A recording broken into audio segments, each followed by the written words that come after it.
We welcome you to another live edition of The Sports Box, your go-to sports podcast featuring great content, conversation, and your occasional disagreement. Stick around to interact and ask questions. Ladies and gentlemen, it's showtime. September is almost over. It is week 4 in the NFL. The Sports Box has you wall to wall. Week 4 pregame coverage. Myself, Anthony Emilio, Drew Trammell, Tony Quigley, and Brant Meeks will go through all the games. We'll touch on Thursday, a couple different hot topics around the NFL. But we're starting to see a couple teams pull away, and some teams are a little surprising that are still undefeated. Some teams may be surprising that haven't won a game. We'll see how that goes. Gentlemen, good morning. How's everyone? Good. How are you? Never had a bad day in my life. Week 1, we were doing the show, and the Cowboys signed Prescott to an extension. Other than that, never had a bad day in my life. I'm so sad Tony missed that show. But let's get started with those Dallas Cowboys, who got a win Thursday night, 20-15 over the New York Giants. Prescott went 22 of 27 for 221 and 2 touchdowns. Daniel Jones, 29 of 40. 281 and a pick. CeeDee Lamb had a CeeDee Lamb likely day, and Malik Neighbors had a Malik Neighbors kind of day. Tony, the question I have for you, and the number that stood out to me in this game was time of possession. It was the second straight game that the Cowboys were pretty much in the very short end of the stick as far as how long they had the ball. It was pronounced against Baltimore, it was pronounced here. Is there any concern about that? Because it concerns me. It's not about time of possession. It's the Cowboys' inability to score. Time of possession will never win. The only teams that win time of possession are teams that actually win. It can run. So I think that it's very obvious that the Cowboys aren't even trying to run the ball this year. They didn't invest anything in a running back. They didn't ask anything in. And I'm going off the line.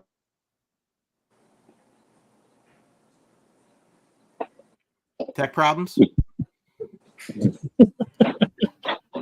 I'll pick it up. I'm going off. I'll pick it up as always. Listen, this game is what you said it was, Brian. It's the Giants and the Cowboys, and they both look like crap. Honestly, from both sides. I watched a little bit of the game, but regards to the fact, man, Daniel Jones is absolutely trash. I cannot do this. Background noise. I cannot do it. Who is that? That's Brant. Brant, figure it out. Okay, he's fine. I see. He's all right. Go ahead. I like you. At the end of the day, Brian, the Cowboys go as much as CeeDee Lamb goes. The defense got hurt a little bit. Micah Parsons, high ankle sprain, but dude, like. It's the Giants and Cowboys. You talked about it a couple years ago, Brian, and it's like stuck with me like a freaking pimple on an ass. It's the scheduling, and it always benefits teams to a certain degree. And at the end of the day, man, it's this shows us nothing, right? I mean, they're 2-1. The Thursday night game. Daniel Jones is trash. Brian Daboll's probably going to get fired, which is going to be the biggest of the league, but it's going to happen. And he's going to get hired right away to a good and upcoming team, and then everybody's going to make him more of a laughingstock of the New York Giants. There's nothing more to say about this game other than the fact that it's the Lamb show, and it's the Cowboys going above 5. What are they, 2-1 or 2-2, whatever it is? So. It is what it is, man. At the end of the day, there's really not much info you can get from this type of game. So. I mean, division game. So I actually expected a close game. Funny how that missed field goal affected a lot of people that night. After the best kicker in the league. Yeah, it's kind of sketchy. But yeah, Brian, you talked about the time of possession. I mean, the Giants had 2 drives that were like, I believe, 14 plus plays. And and to the Cowboys' credit, they only gave field goals all night. Surprisingly, I thought the Giants looked pretty good, and I expected the Giants to come in there and run the ball, and because everyone has on the Cowboys, and so an upside there is the Cowboys stopped the run, and Singletary, the game before had a really good game, was very productive. They shut him down, And I think that's really what a key to the game was, because the Giants were getting off in the pass game, but they couldn't do anything in the run game when they got close. So and yeah, the time of possession really hurt the stats for the Cowboys, but they were moving the ball, and I think they found a little running game. If anything, the Cowboys defense stepped up. To be anything optimistic, you expected their offense to be okay. It's really their defense. Cricket Wi-Fi not working. Good win, good division game, as expected. But I believe with Neighbors, the Giants look like a lot, a more competent team out there, and Danny Dimes does look better with a quality wide receiver, and with the second wide receiver with Robinson, he played pretty well. Danny Dimes couldn't lead a guy that was wide open. I know. It's true. It's so bad, dude. But he made some good plays. I mean, it looks better with competent wide receiver play. Yeah, Thursday games always seem to hit the under. Like, they're just always lower scoring, more defensive games. I'm shocked that the Cowboys didn't win by more. I thought they'd get them by at least 10, just based on how bad the Giants are. Being first team ever in history to score 3 touchdowns, not give up a touchdown and lose 2 weeks ago to Washington. It's just an impressive statistic, but Dable's not able to get everything out of Danny Dimes that he needs to make him a passable quarterback. That's why they brought him down here. They're like, oh, he can, he worked with Josh Allen. He's similar athleticism, similar build. It's just not worked. But Neighbors is what Kenny Golladay was supposed to be a couple of years ago when the Giants tried to sign him. Neighbors has been great. Wan'Dale Robinson has been solid. Unfortunately, the running game, they're cutting them pennies and nickels. They're trying to save. Losing Saquon it's not really worked out for them. Yeah, they might win that game if they have Saquon. Tony, things are working? Yeah, a little power issue with this high power laptop I had. I forgot to bring the power cord home and died really, really quick. You went dark. You went dark. Yeah, you could say that again. You're talking a little bit about the time of possession, bro. When I jumped off, I don't know how if you continued that or not. But the thing with that is that you're looking at a team that has no desire to run. Mike McCarthy lied last year when he talked about he was trying to commit it to the run and everything like that. We saw that was bullshit. There's no run blocking. Offensive line's banked up. I mean, they don't even attempt it. So they're always going to lose the time of possession. And their way of winning is very simple. They need a lead. They can play from behind, as you saw against the Ravens. They're able to come from behind. Their team is always going to be able to play from behind because they're on third ball. They can't keep a lead. They can't kill the clock, anything like that. So in a close game or anything like that, if they don't execute to perfection, which obviously CeeDee Lamb did it 2 weeks ago and a couple of, they're in trouble. So they're going to live by the pass, die by the pass on the golden arm of Dak Prescott and his interesting decision-making. The way he was feeding the ball to Brandon Cooks a couple weeks ago was weird. It was just an awful game. Ferguson, CeeDee Lamb. I mean, it's the Giants. They're going to beat the Giants whenever they can. It's not a difficult task with all the issues that they have. But right now, the health of Micah Parsons and him missing 7 to 10 days is paramount. So he's the only playmaker on the other side of the ball right now that's looking to do anything. All the talk Jerry said, we couldn't afford Derrick Henry. They had no interest in Derrick Henry, and I think it's because again they can pay lip service all they want to. They don't intend to run the ball that often. So what were they going to do was giving a guy $10-12 million to be a running back? It wasn't what they wanted to do anyway. So no, and everybody wants to talk about the Dak contract and everything like that. Signing Derrick Henry would have been a worse contract signing than if they signed Dak Prescott. And it's because they have no desire to run. They can't run block. So it's just all you're doing is making that Derrick Henry look bad in that situation. And, you can see what he does with Baltimore. It's a great fit for him, especially at the end of his career. So, no, we should be mad at the Cowboys not signing Derrick Henry unless they're just, used to watching fantasy football and that kind of nonsense. Yeah, I don't think it was ever really in the discussion. Thoughts around the table. Do we think that Dallas might be active in the trade market looking to pick off one of these wide receivers from these teams that might be falling out of it, like a Deontay Johnson, for example? It's hard because y'all didn't really put any effort in the offseason to bring in anybody of note. So I don't know if Jerry Jones would put the effort in during the trade season, actually losing draft capital to make those moves. It depends what kind of trade you want to do. Like, who you're looking for and who you're trying to get. I don't know. I don't see Deontay Johnson being on the block. Amari Cooper is the one that I keep on hearing about that's going to be a potential trade, but I don't see Cleveland doing that because they fully guaranteed his deal this year. So it'd be interesting to see if they do. But at the end of the day, like Tone just said, man, like it's not a passing issue; it's a running issue.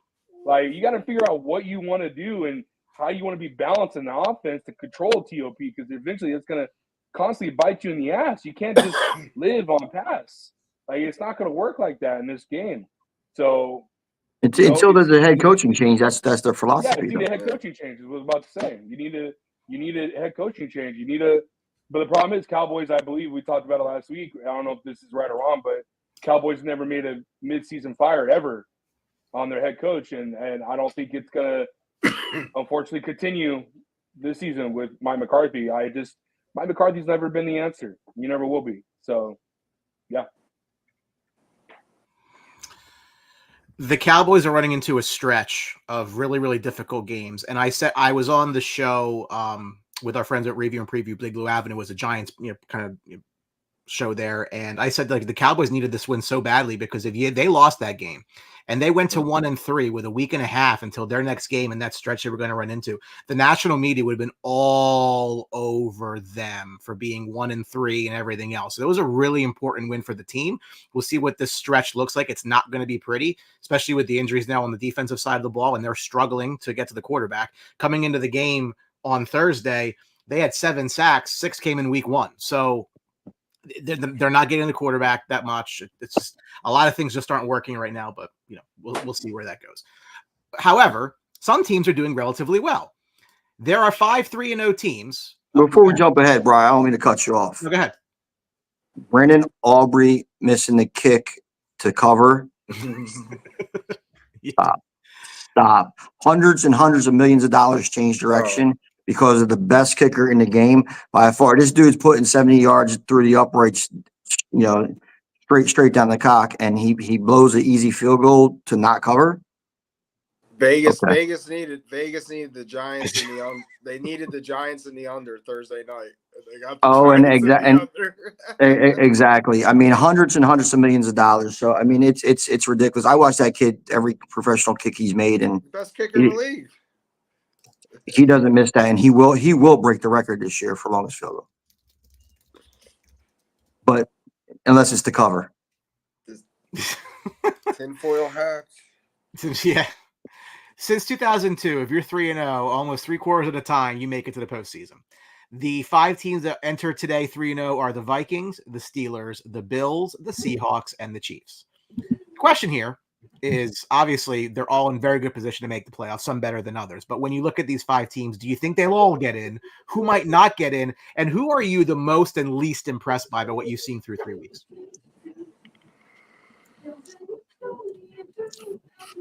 I mean,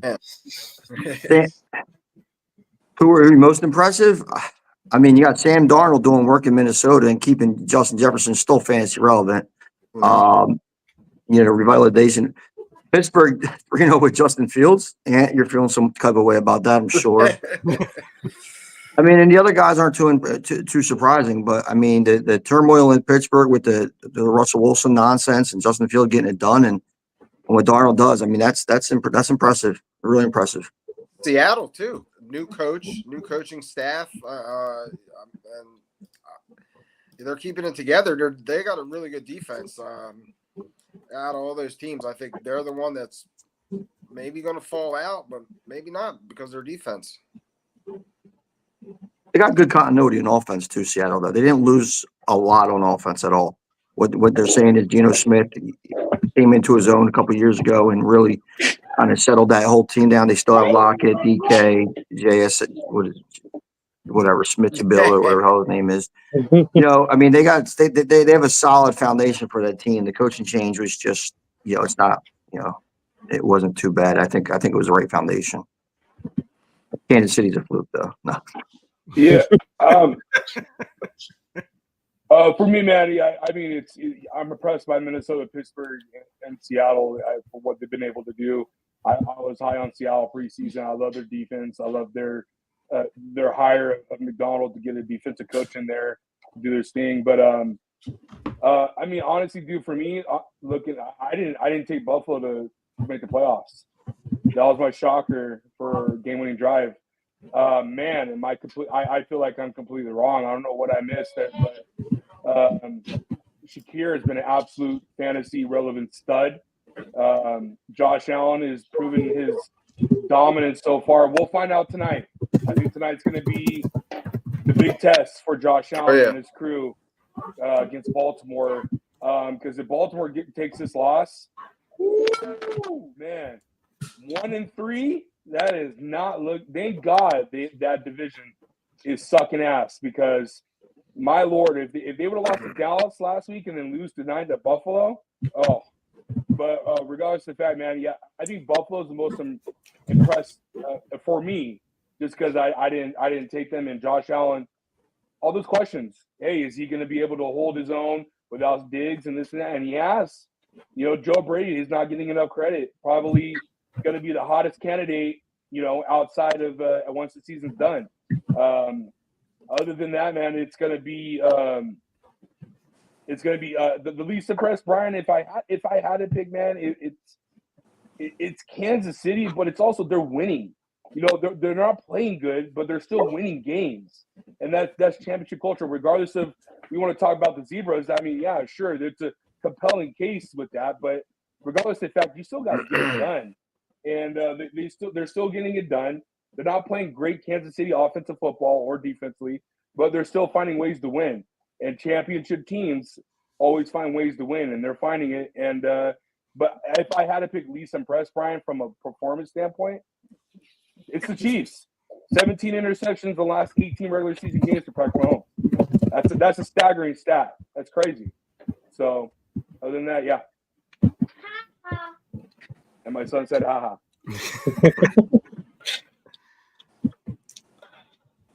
Oh, man, most impressive has got to be Sam Darnold. I don't think all five of these are going to make in. Minnesota, though, blowing out Houston that last game, I think was a real statement win. Like, getting by the Niners, like, that's a big one. The Niners and Texans are two teams that we expect to make to the playoffs.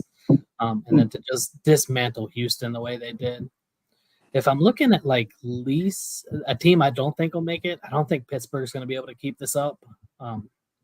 You know, every win has been by one score or less. I feel that they're very fortunate. It's not this week, not having Jalen Warren is going to be very telling for that offense when you roll in primarily with Najee Harris and seeing how they do. But yeah, no, it's Seattle, and we expect Buffalo and Kansas City to be here, though they're just teams of that caliber. But seeing Minnesota, Pittsburgh, and Seattle is shocking. Just remember when we had our dynasty draft this year, I said Sam Darnold will steal the draft. You did. Obviously, I can't play him, but, you know. I feel like we're having the same discussion about Pittsburgh this year as last year. Like, they can't score. No offense, yeah. There's just no offense at all. It's an offense-driven league. I mean, again, their defense is very impressive, but that's only going to take you so far. So I'm impressed by their defense, and I'm not impressed at all by their offense, and I don't think that's going to work. You know, I was never a Tomlin guy. I mean, he had most of the success with Roethlisberger, but in the last few years, he's just found the way with a QB carousel and everything like that, and kind of like prove us wrong. And although Fields isn't what it takes to be, he does have a skill set that I think Tomlin's going to be able to utilize. And you know, the theatrics of George Pickens out there, catching everything under the sun. It's phenomenal, you know. So you never know if that defense is going to keep them in close games, and it's going to take one or two plays, and we'll see, you know. But I think that the two things that we got to look at too, we're looking at Sam Darnold, looking at Justin Fields, looking at Geno Smith, right? The surprises.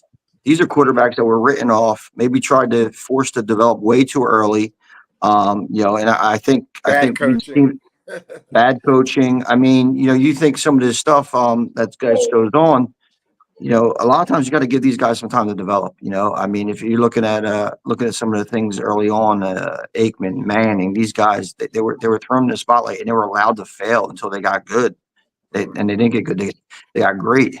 So, you're looking at things that maybe NFL's going to start taking another way of how they're looking at to develop these guys. Kevin O'Connell said that in an interview actually recently, that like the league, that there's a lot, like these quarterbacks that kind of flame out, like the teams that draft them need to take some responsibility for the fact that they're not developing. Absolutely. Well, it's a double-edged sword though, Brian, because the teams aren't developing because what happens? The coach is gone. The coach doesn't survive. If they're not successful immediately, the coach is gone. And then it's like, well, look at Bryce Young's situation. Well, the coach didn't draft him. We don't care about him. But that's happening now in college too, and that's a developmental problem. All that money in the college game is going to cause this to shit's going to roll downhill, and these guys are coming to the pros even less ready to play pro ball. I just want to add on to the Pittsburgh situation because I'm with Tone. I think Mike Tomlin is an amazing head coach, but I'm not absolutely giving zero credit to Arthur Smith. I think this is just straight up Mike Tomlin type of situation. Arthur Smith, just keep doing your stupid ass running plays and trying to figure out what you can do. But at the end of the day, I 1000% agree with Quig. You're not getting all this pressure to Justin Fields. Hey, I need you to do everything like you did in Chicago.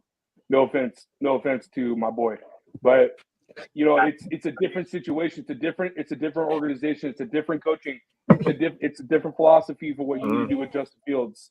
And that's gonna benefit him on the long run because last week he looked like a different quarterback. So yeah, I mean he's gonna get better. Like throughout the year, he's gonna get that rapport with Freiermuth and Pickens.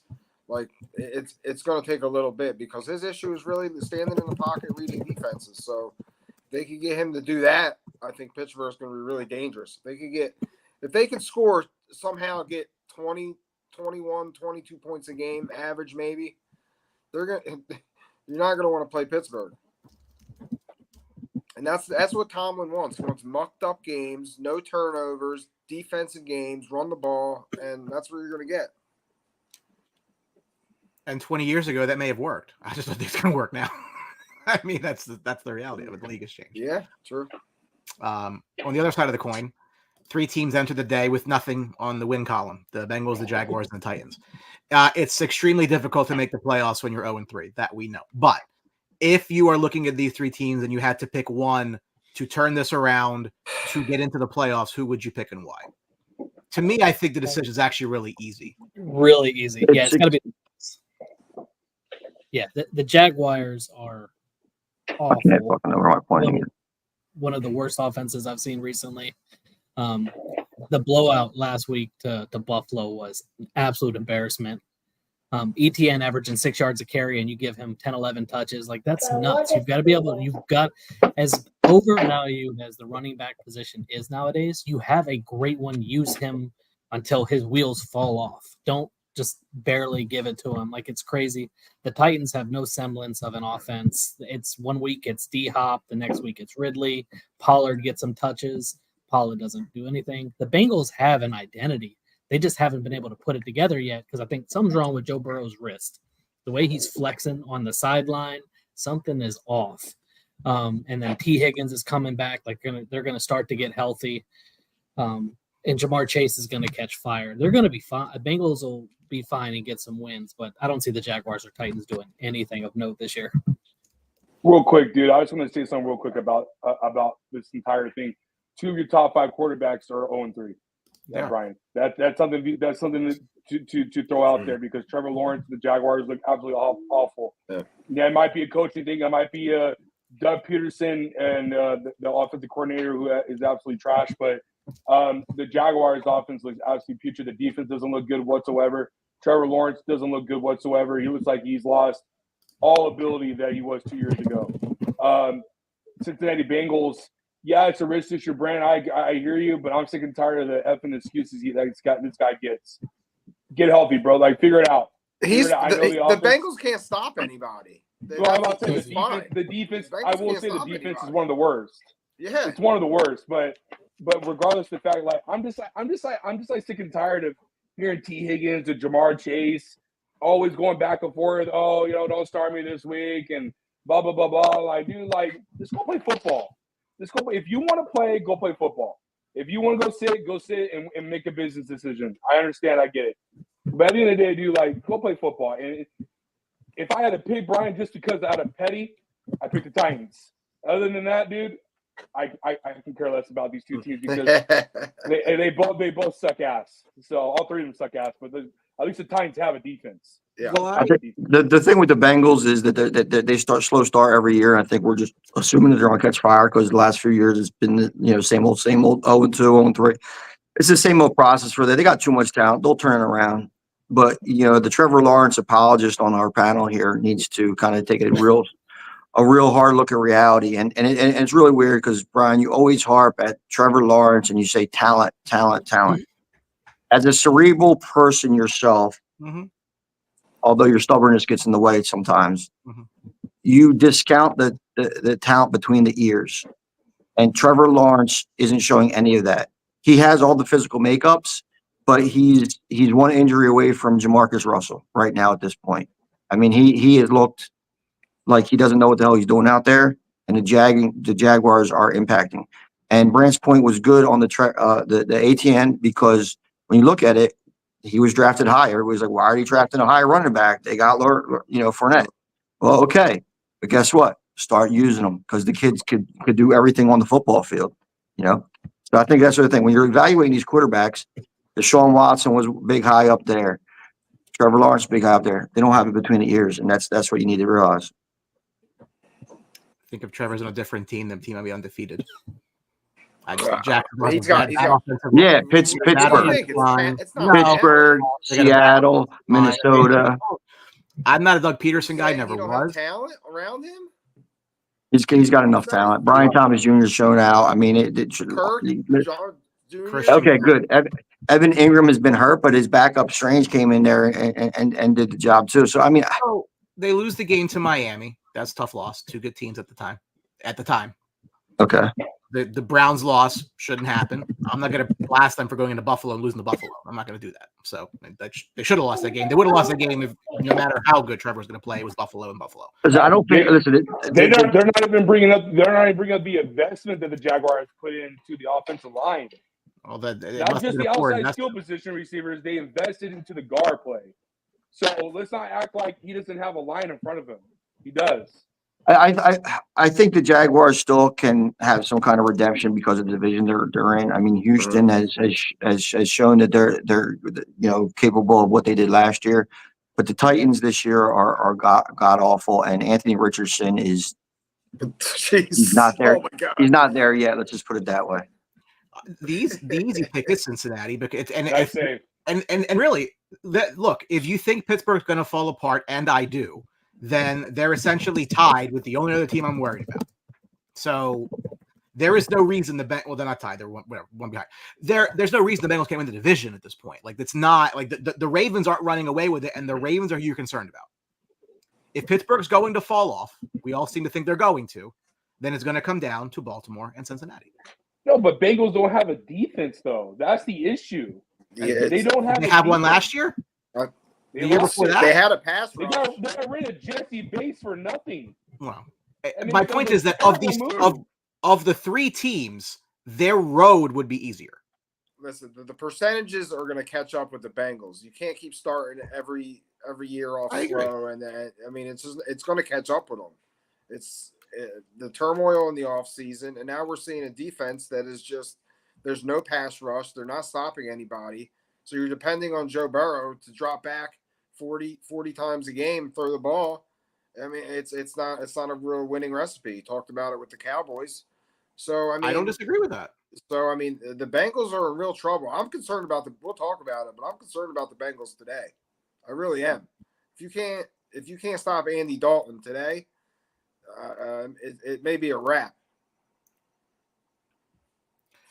There's 5 situations in the NFL quarterback-wise I'd like to at least discuss for a little bit as far as the carousel, decisions that you might have to make depending on what happens the rest of the way.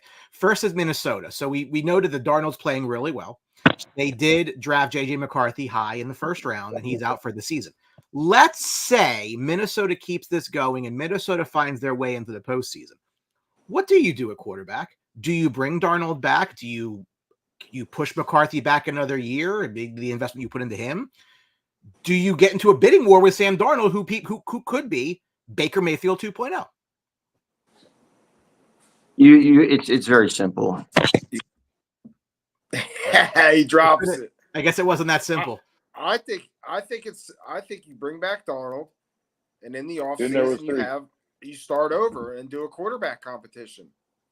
Plain and simple.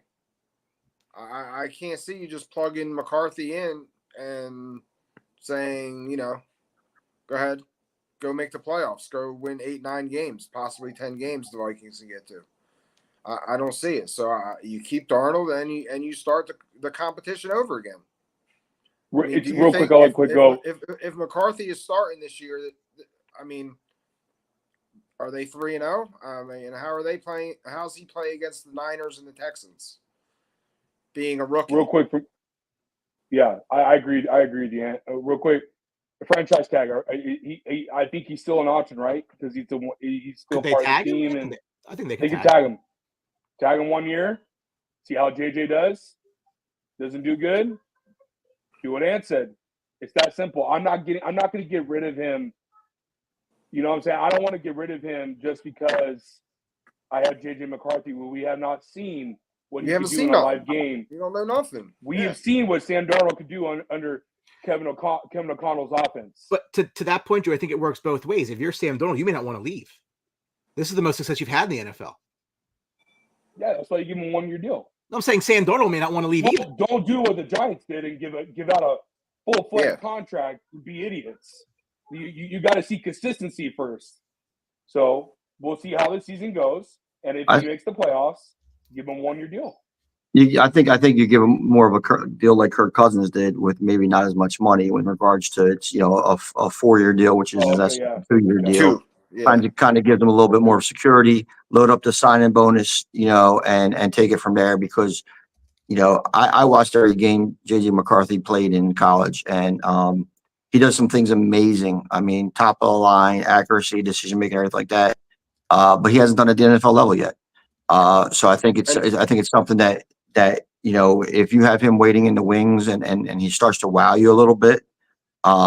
But right now you have a top receiver in Justin Jefferson. Hawkinson's been out too. Let's not forget that. Addison's been banged up. I mean, you got Darnold coming back playing phenomenal football, and he's about to get some really nice weapons back. So I only see you become more successful, and it's not like I said earlier in the show. It shouldn't be a death sentence to these quarterbacks that are picked high that don't play right away. It's okay to sit a little year. If Aaron Rodgers can do it, Drew Brees can do it. Tom Brady, I mean, sitting behind Drew Bledsoe. I mean, J.J. McCarthy can definitely do it too. Yeah, and quick, just to add on to your point, you're right, man. Because that's what we've been talking about the last 2 weeks, Brian. It's okay to sit back and learn. Like that's not like it's like this death sentence. Like, oh, I can't start my rookie year. It's not that big of a deal. It was controversy. We all agreed it was controversy when Green Bay drafted Jordan Love. But man, does it not look like it's working out? I mean, yeah, he's been out for 2 weeks, but still, the dude had a tear. Probably one of the best second half seasons we've ever seen from a quarterback standpoint. One of the highest picks for fantasy. If you guys want to bring fantasy relevance into this, I picked him in our league, Brian. And now I get to have him today. I know he's coming back from injury, but the kid's talented. So, this could be a benefit for JJ. Like you guys watch Call of Duty more, especially Tone and Quig. JJ looks good. He was looking good in preseason. He was looking good in camp. Give him some time to learn more. It's not that big of a deal. Yeah, I think he's going to need to learn too. Because Tone, in Michigan, it was a kind of an NFL offense, but they relied heavy on the run. Not many pass attempts, but he always made good decisions. So I just think, I think maybe someone like him needs some time to get that. And I don't think, and Drew was talking about the players themselves taking a bad thing. I don't think this is a player thing. I think if some of these quarterbacks were honest with you that were high up draft picks, they're going to say the right things about being ready to play and everything like that, but they're not. This is a Yeah. front office thing. This is, we got Caleb Williams. Let's put him out there. He's our shiny one. I want to sell 1 billion different Williams jerseys and go from there. This is, I don't believe this is always a football decision. I think this is sometimes a marketing and front office decision. I meant that as like a team thing, like trying to pressure these quarterbacks to go play. I'm sorry. But I'm sorry if I said it wrong. Sorry. no, you didn't say it wrong. But like from the if Caleb Williams didn't come out at training camp as a starting quarterback in the Bears, there's going to be so much negativity out there and everything like that.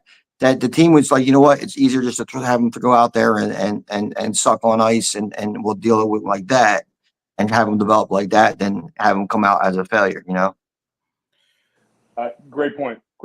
But again, so I think, and I don't know I think in a weird way, the way the quarterback market's actually shooting up may actually change this back the other way. But the problem is these guys get paid so much, and if you can win on the rookie deal, you have a massive advantage. Sam Darnold this year, I think, is making like $5 million or something like that. Like it's nothing, and you can allocate those resources to other things because you're not paying your quarterback. And when you pay your quarterback, it becomes that much more difficult to win. But they have to have the reason, you know, a lot of times. But if all the quarterbacks are making big money now, like the ones who suck are making big money now, it almost like, okay, well, this is what they make anyway, so let's just take our time. What's the difference? Like you can actually maybe see like the pendulum swing back the other way a little bit. When is the last time a rookie quarterback, off the top of my head, when's the last time a rookie quarterback has been in his rookie contract made it to the Super Bowl? Joe Burrow. I can't think of it right now. Joe Burrow, Patrick Mahomes. Yeah, I mean, but Mahomes' new deal, he's made it 3 times or 2 times. Oh, sure. But that's my point. Well, Matt Stafford made it on his 3rd or whatever it was. You got to be in a situation where a team where everything is ready around you, then you want to draft the quarterback. That's what you're saying, right? Yes, 100%. But that's a wet dream. That's how's really that working? hard I don't disagree with you, but that's the perfect scenario. And I get what you're saying. The question was asked by Chris Wilson. Speaking of quarterbacks, what do the Steelers do?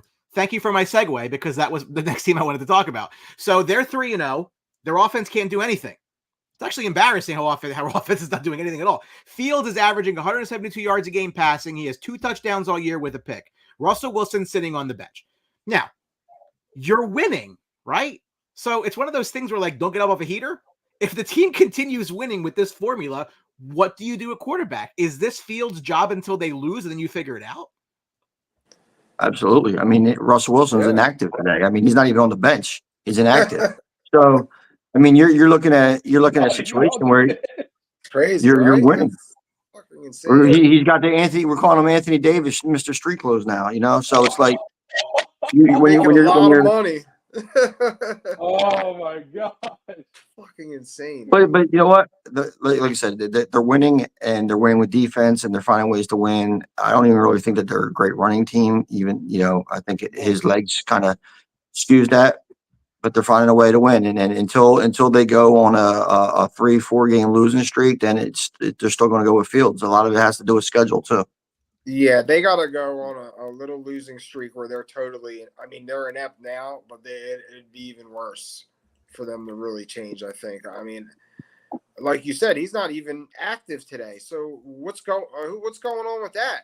So, I mean, is there something going on behind the scenes in the locker room?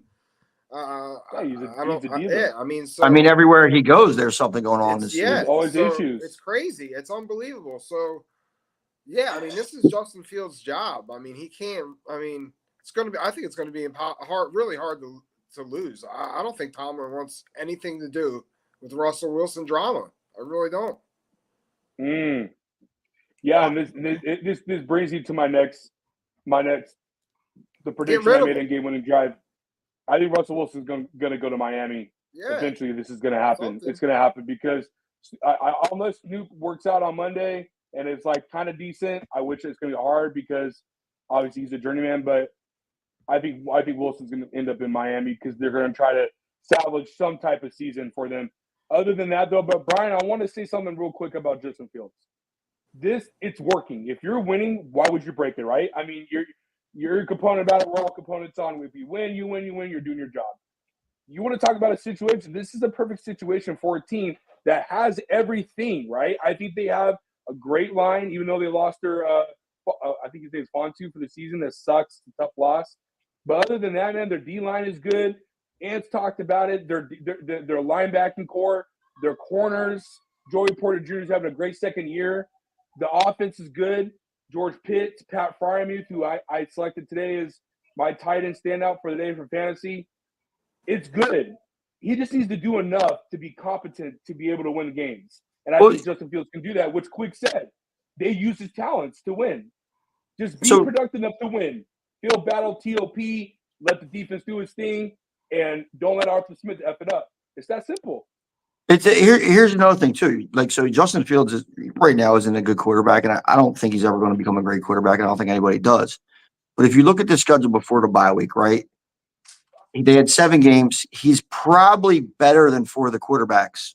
Maybe he doesn't have the upside. They play Bo Nix, okay? Anthony Richardson today. The debate's out there, okay? Gardner Minshew, and Danny Dimes. So they're not really going too bad. Understand? I mean, obviously Rodgers and Dak and Justin Herbert and Kirk Cousins are better than them, but they beat Kirk Cousins. They beat Herbert already. They got defense to combat those guys. So that's what I'm saying. So it's not like it's Fields is a disadvantage to a quarterback against the elites, but a lot of the other there's not great quarterback playing in the NFL. And if you could have a great defense and you go head to head with that quarterback, just don't make mistakes. It's gonna benefit you. If I were the Steelers, I would try to adapt an offense similar to what the Ravens ran. Something where they could move the quarterback around. He runs often. Got a big running game, a really good defense. They somehow found like an offense like that where they could really use Justin Fields in the running game. I think run and shoot. I mean, like I said, something similar to what Lamar started doing. What Lamar did when Lamar came in the league, couldn't really throw, but used his legs, had a solid running game, huge defense. So the formula is there. It's just the time we're in. I don't know. Like you said, Brian, you don't know if it's going to work. Comments came in from Chris Wilson again, who I think has our lead. You already know why I love Chris Wilson comments. Well, listen, he's been rumored to possibly be linked to the Dolphins. So Tua is out for who knows how long. Snoop Huntley starts this week off the scrap heap, essentially. Let's say Miami goes out there and loses, and they can go get a guy like Russell Wilson with all the offensive talent they have in Miami. What would you do at quarterback? I'm avoiding Russell Wilson. Yeah, any means necessary. To be honest with you, I only said it just because it was an option. I'm not saying those. Well, it makes sense if the guy's not active. Who else could you? Not to interrupt you, Quig. I didn't mean to interrupt you. No, but if you're Miami, right? When you go around the league, like what other guy can you realistically bring in? Anybody else? Here's why. First of all, look at Tua. Look at Tua and his intangibles that he brings to the table, right? He's everything that Russell Wilson isn't. People thought he was at first, but he isn't. I don't want Russell Wilson anywhere near the locker room. I don't want him anywhere near Miami. I don't want him anywhere near P. Diddy. Okay. I think that he needs to just go be in his own delusional space. I would take a guy like Jameis Winston before I would bring in Russell Wilson. Obviously, love to see for whatever reason, they're committed to Deshaun in Cleveland, contract-wise, I guess, whatever. But, there's not a lot of quarterbacks out there that you could kind of say that, hey, I'll grab him and I'll grab them. And maybe a guy who's the kid the Giants have now, but they might not even be willing to give him up. The Giants backup, young guy. Tyron Taylor? Drew Lock. Drew Lock. Drew Lock. He's got some experience. He's played in a similar offense in college in Missouri, and he could throw. Like go out and get a guy who's actually a thrower of football. Yeah, where's Joe Flacco? He can throw the football, exactly. That's for sure. I mean, if you just seen the way that Andy Dalton, and he's going to rip apart Cincinnati today. played in his week one. I mean, this is the thing, and we say it about a lot of teams throughout the end, like Cowboys are one of them. You don't have a viable backup quarterback, you get yourself in trouble. Andy Dalton is much more valuable to the Dolphins than he is for the Panthers, whether he's playing or not. Yep. And I don't understand why these guys don't realize it. Maybe it's money, contract situation, whatever. But it's just a spot there that, like, these teams have to be aware of it. For me, if we had a good pick, it's pretty simple for me. It's Badgett, the backup quarterback for the Bears, for Caleb Williams. The kid's a stud. If you don't watch Hard Knocks, if you don't watch him last year, he's really good. Can extend the play in the pocket. Has an underrated arm for the long ball. He would benefit a lot in this offense for the Miami Dolphins. I think he would be a good add-on. But I do like the Drew Lock. The Drew Lock would be perfect for a guy who has a really strong arm. Let me throw you another one. And this would shove it right up the Patriots' ass, Mac Jones. Go to Jacksonville, grab Mac Jones as well. He's used to just being able to get the ball to people and talent. He hasn't had an opportunity to throw to any receiver with any talent in his tenure in the NFL. Sure. Put him in Miami. So Give him flashbacks of being in Alabama and just getting the ball to these stud receivers. I like your Jameis. I like when you said Jameis Winston. I want to see Jameis Winston play football again on the field. I just really do. I think he's fun. I think he can go back to Florida all over the place.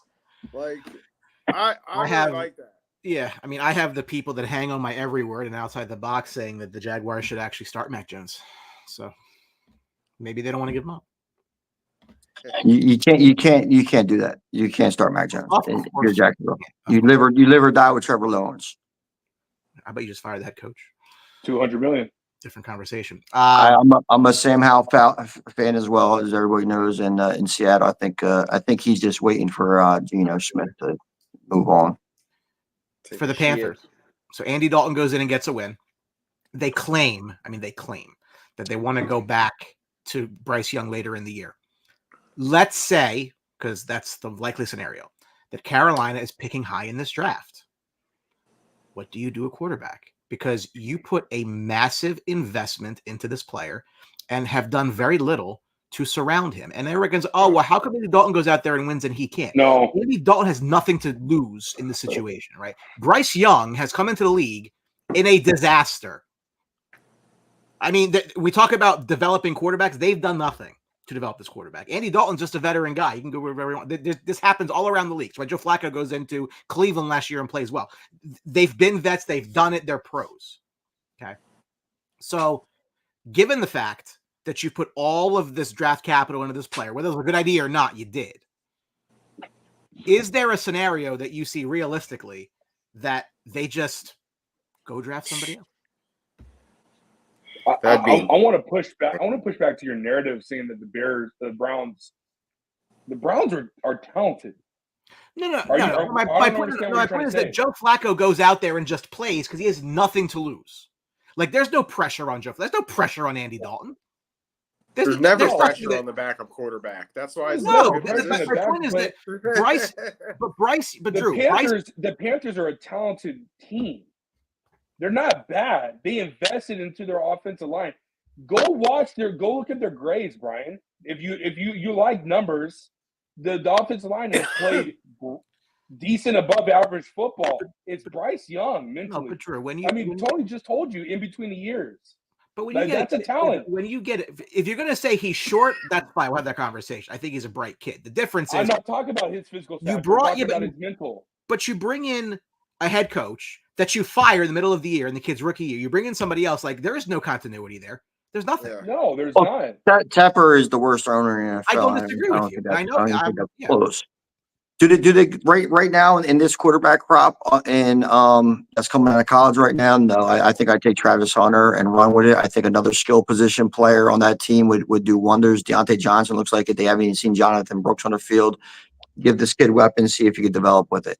Brown's also out on a D line for the rest of the year too. So I can't see Andy Dalton starting more once. I mean, this could be a great audition for him to get traded. You know, Yeah. how about ship Danny Dalton down to Miami for a third rounder or something like that, so this Panthers team I can do it. continue to build. I'm not in love with any of the quarterbacks out here. Shador Sanders won't play for Carolina, so I don't think that would be one of the people he goes after. So if you're looking at Quinn Ewers, you're looking at Cam Thomas from the U, Cam Thomas, right? yeah. Cam Ward. Yeah. Cam Ward. Yeah. So, you know, KG, speaking of Tampa, KG. and speaking of Jameis Winston, KG, what's up? So you're looking at, I think that they got to be committed to Bryce Young. The only reason why you wouldn't be committed to him is if the coach, you're committed more to the coach than you're committed to him. Yeah, And, we're going to see how that works out. Last one. Pats are 1-2 with Jacoby Brissett. Drake May got in a little bit against the Jets. His first action. Offensive line, not great. Let's say they keep losing. What do you do at quarterback? At what point do you just put May out there as opposed to just playing this with Brissett? I'm not in favor. I'm not in favor of seeing Drake May this year. I think Nope. the Pats should just keep losing and build that team. They there's way too many areas that they need to improve on for them to win any ball game. So I'm fine with not seeing Drake May at all this year. I mean, I think you get him out there at some point, though. I think you have to get him out there at some point. They're not doing anything offensively still. I mean, still the same. I mean, you got Jalen Polk out there that they're not really utilizing. You know, Stevenson has done a little bit of something, but it's the same garbage you threw out there where Mac Jones, you already destroyed one quarterback. See what you have to work with. It's a long season. It's only week 3. I think you have a long time before you have to worry about seeing him. You're just like if they want to go, Samuels. if you want to go back to Bryce Young, if you want to go put Drake May out there, it's to try to tank. But I think Drake May is an upgrade over Jacoby Brissett and actually could do some things to win you some ball games, as well as Brissett won't. So I think that's a big factor that you're looking at when talking about that. Maybe the Patriots don't want to put him in there to win more games. You know. Yeah, that's fair. I don't disagree with that. Tank. So we'll get to the slate of games, and we will start in the NFC South. The 2-1 Saints at the 1-2 Falcons. Falcons laying 3 at home. The over/under is 41.5.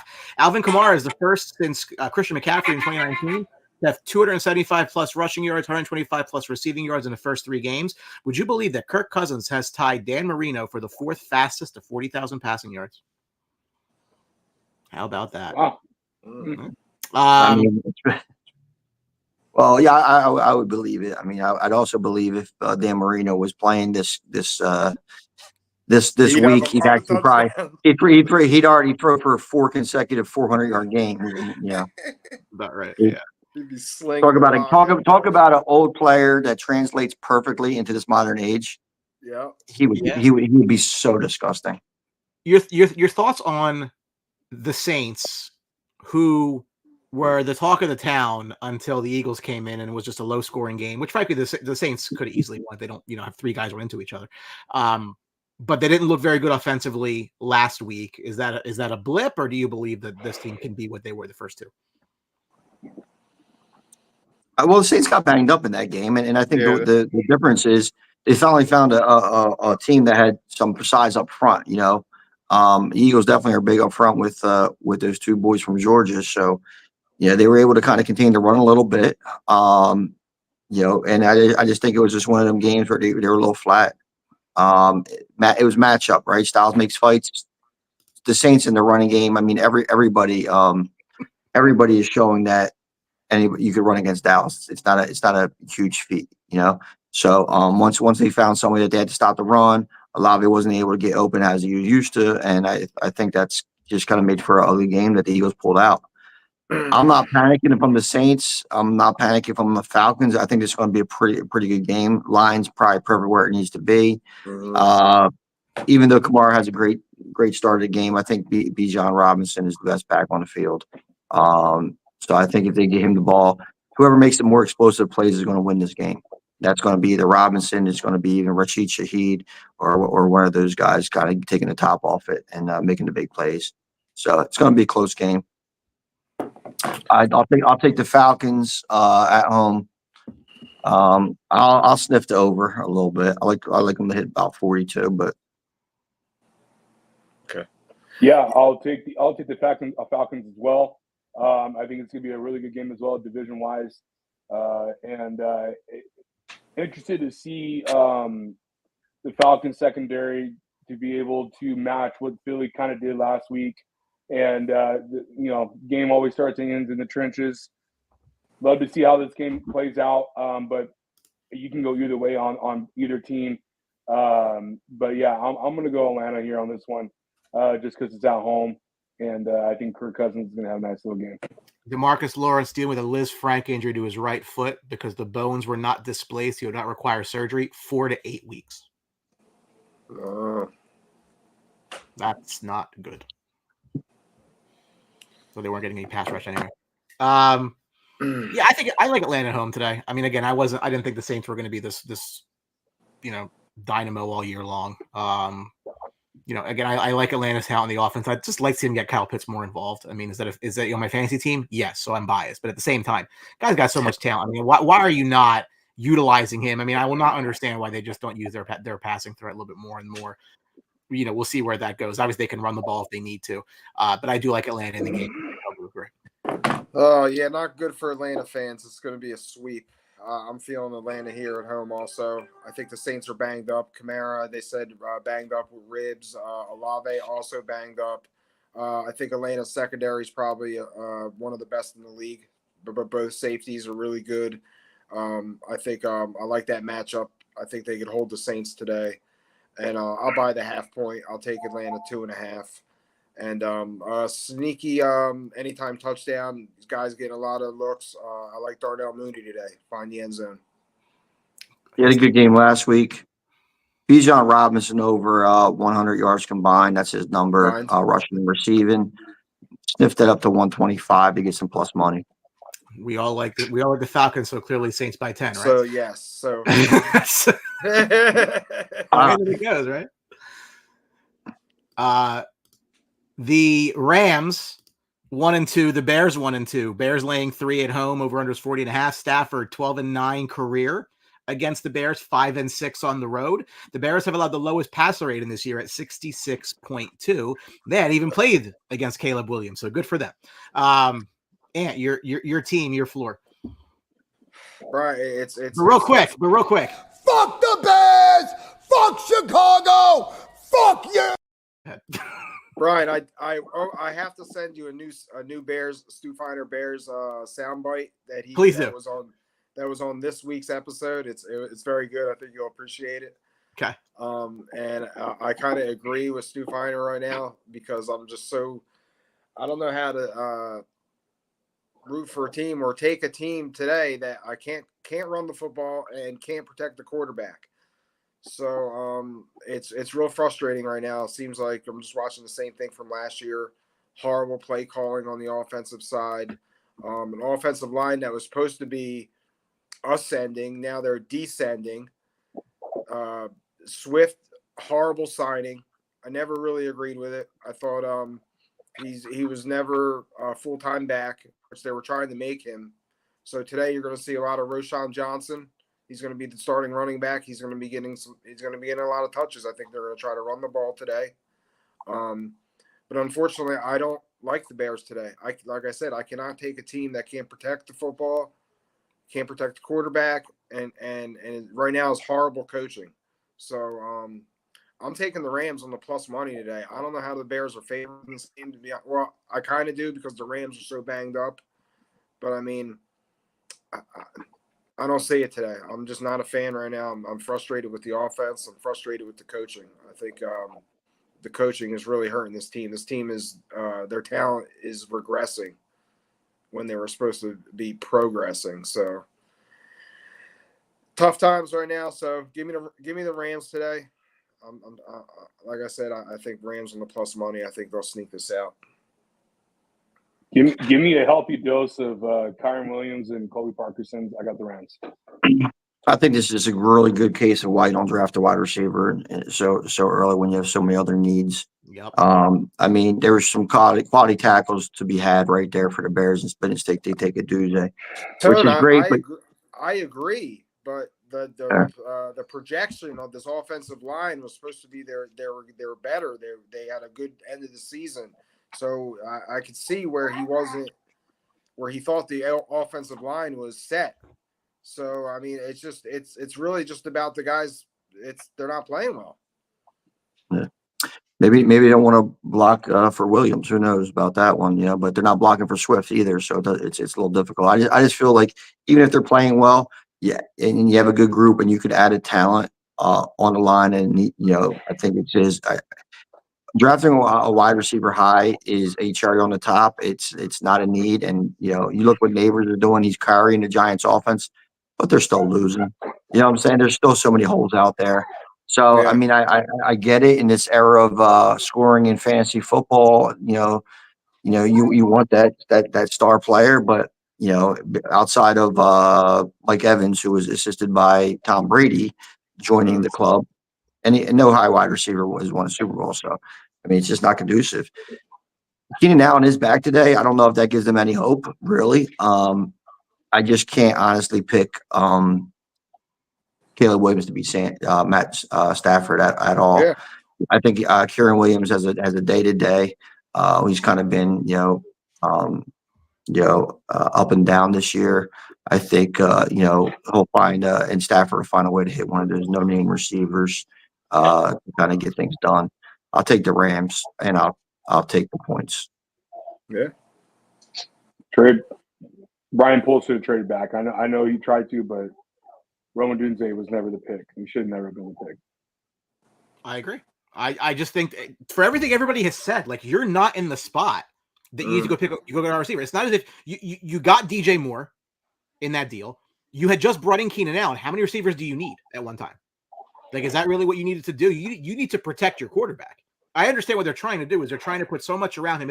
It's the lipstick on a pig argument I make all the time, is that's what the league is doing now, is they're trying to get these big wide receivers to make their quarterbacks who are ass look less ass, which is Malik Neighbors for Daniel Jones, exactly what that is, right? Yeah, but you know what makes quarterbacks look even better than wide receivers? Pass protection. Yes, pass protection. Time to throw. I mean, it's all day. Yeah. All day. Yeah, I like the Rams too. So again, Bears probably by 100. NFC North matchup between the 3-0 Minnesota Vikings and the 2-1 Packers, who are laying 2 and a hook. 44 is the number. Minnesota has 16 sacks. That's 5.3 per game. That's the most in the NFL. It's not just their offense. For Green Bay, they have as many picks so far this year as they had all of last year. They won't have Jair Alexander today, but they will have Jordan Love, and that is a bit of an upgrade at quarterback. Now, I sat here when Jordan Love got hurt and said the Packers could be just fine. Everybody yelled at me saying, "Oh, they're going to lose a bunch of games." And I'm like, well, you're going to play Tennessee and Indianapolis. Those are very winnable games. And they won them with Malik Willis. Again, I don't know. This should be a very good game. I lean that maybe there's going to be a little bit of rust coming off of Love. Or can you trust that leg that soon? Minnesota looks hot right now. I kind of like Minnesota, but I don't love the game, period. I'm going to jump all over Minnesota, to be honest with you. First of all, Jair Alexander with the Jetta flu, I think it is. Completely joke that he's not playing today. So expect Jefferson to eat. Aaron Jones return game. That has a good thing. And then, but the most troubling fact is that Jordan Love showed up to the game today wearing what jersey? Anybody know? Brett Favre.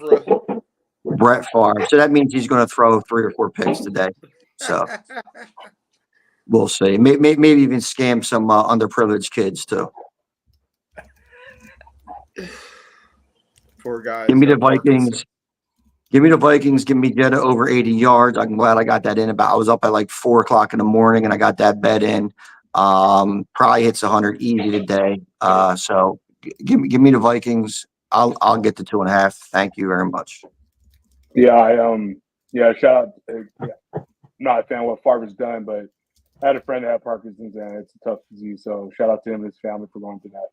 With the other aspect, yeah, I'm with Tone. I'm going Vikings as well. And Brian, I think you picked the Vikings as well. I'm going Vikings. Aaron Jones, I took a lot of his bets today. Definitely a must start against Green Bay. A lot of rustiness on Green Bay's side. I think they'll probably catch a stride in the second half as the game gets going for Jordan Love. But overall, man, I don't love this game. I'm with you, Brian. It's just like I want to see both these teams. I want to see Jordan Love have a few more games till he has to go against the beast, and so I guess we'll see that later half, the second half of the season. But yeah, I'm going Minnesota. Love their defense, love their offense, and I think not Justin Jefferson. I'm sorry, Jordan Tuesday. Addison. Is Jordan Addison playing today? He's playing today. Yeah, I think Jordan Addison might have a nice little game today. Not good for my Jalen Naylor shares. Man, I be honest, we're all on the same page again. I don't know what's going on this morning.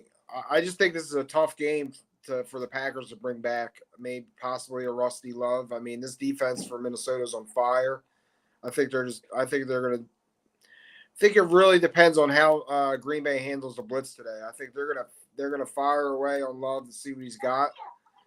So there's chances out there for Green Bay. Big plays. Jalen Reed, he's over 50 yards today. I like that. I think he's a go-to guy Love likes. You could probably get him on some 60, 70 yards. You get some plus money on. I think that's a good bet also. And, yeah, I think Justin Jefferson's going to eat. I like him anytime touchdown, over 100 yards. So leaning Minnesota, but I'm going to prop this one up today.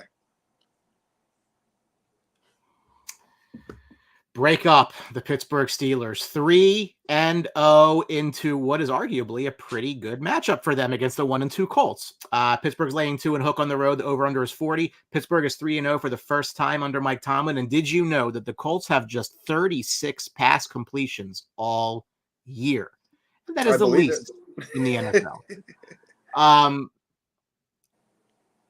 Look, is Anthony Richardson talented? I think he's talented. I think he can obviously air the ball out very deep, as we saw in week 1.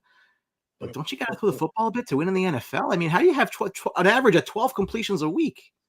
Well, Brian, you've seen his accuracy. So the coaches have to limit the playbook with that because he's wildly inaccurate. Just turnover after he's going to be a turnover machine. So the coaches have to adjust to that. So yeah, right now I think you're just going to see a Colts team, a rush, basically a rush team with him, Taylor, right now because I watched that Bears game and they had so many chances to blow the doors off the Bears and he just fumbled that game away with inaccurate throws and interceptions, bad decisions. So he's a work in process. This is a good game to get this Steelers offense get right, like get more production. Steelers, yeah.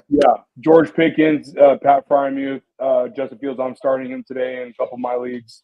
I think this is just going to be a really. Now, I don't want to say bounce back because they're winning, but like a big-time production offensive type of game for them. Anthony Richardson is a project, then it's another project. This is going to be a lot of development. This is the guy that could have benefited from sitting behind a clipboard and learning the game. From all accounts that I've watched and seen, wasn't that great at Florida. Didn't start that many games. So the hype around him, I never got it when he came out of the draft came into the draft. Other than that, man, Pittsburgh's going 4-0.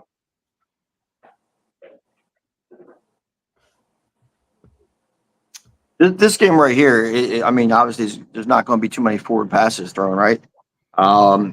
Really, I'm on the Colts today, though. I just think that their running game is going. Jonathan Taylor's hitting at over 5 yards a clip. Pittsburgh really hasn't faced a strong running game besides Atlanta, which that game was all kinds of weird.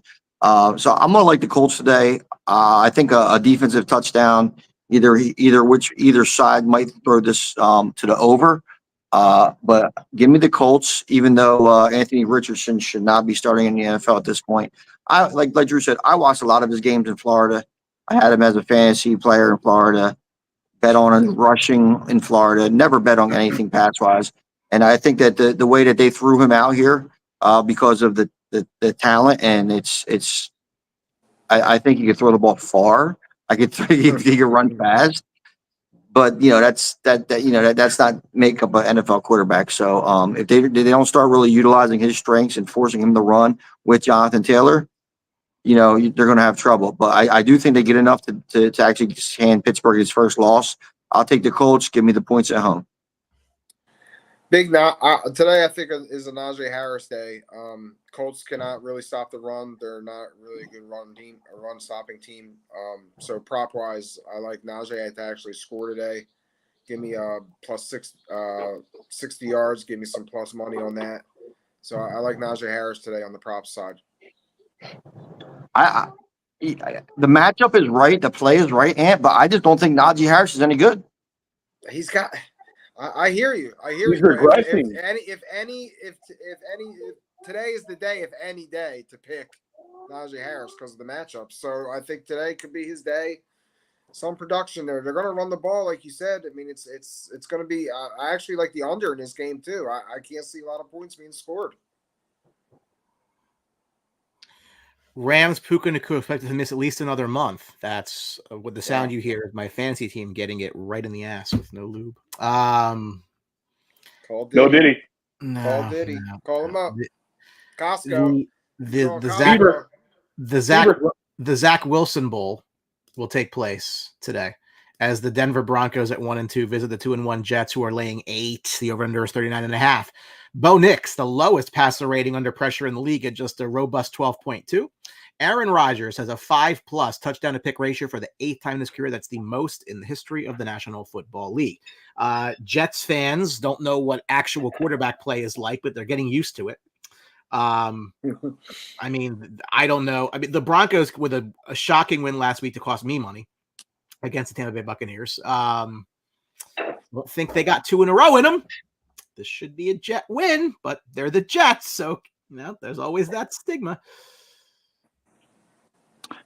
Listen, I think Aaron Rodgers kind of show what he was trying to do last week when he had this showcase game on national TV. So he made it look easy. They have a nice little long week coming home. He's going to dink and dunk. He's going to get Breece Hall. Brilliant Allen's going to continue to kind of contribute in the backfield as well. Garrett Wilson will be moved around, so he's not shadowed by Patrick Surtain Jr. So I think you're looking at a lot of craftiness out of the Jets, and I don't think that Bo Nix and that Broncos offense is going to keep up in any way. I like the Jets. 8 is a big number. Let's lay it. Rodgers throwing for 2 touchdowns, and I like Breece Hall over 100 yards combined rushing and receiving. Garrett Wilson over 50 yards. Yeah, I mean, I'm feeling the Jets. It's going up. It was 7.5. Line's going up. Public's going on the Jets, but I think the Jets are going to start hitting their stride. Aaron Rodgers is starting to play well. Their defense is always going to be there. It's going to be tough for the Broncos to move the ball today. Another possible under I like. I can't see the Broncos doing much today. Yeah, I'll lay the points. Give me the Jets. Yeah, that's it. Yeah, Jets me too. Real quick, Brian, I'm not going to go crazy. Everything Quig and Ant said, I'm right on the money with them. I do want to see more of a consistency with Rodgers in the pocket, throwing the ball just to get on that stride and keep it going. Continue from last week against New England. Let's keep on beating on these weaker teams as they should be, and let's look good while we're doing it. Being productive, playing good ball, and let that continue that success to the more contender teams. So yeah, I got the Jets. This Braylon Allen guy, man, good value here today. I think plus 210 on an anytime touchdown. Listen, he's getting a lot of touches, and if the Jets are up big, he's going to be running the ball more. Possible something there. So I like that. Plus 210. I'm going to be taking that today. The Eagles have a lot of injuries. coming in thick, Tone. Damn. They're visiting the Tampa Bay Buccaneers. Both Not on top though. the the Eagles are laying 1.5. The number is 42.5. Barkley has 100+ rushing yards and 2+ touchdowns in 2 of the 3 games. Tampa Bay has beaten the Eagles 5 of the last 6 matchups, including 2 in the postseason.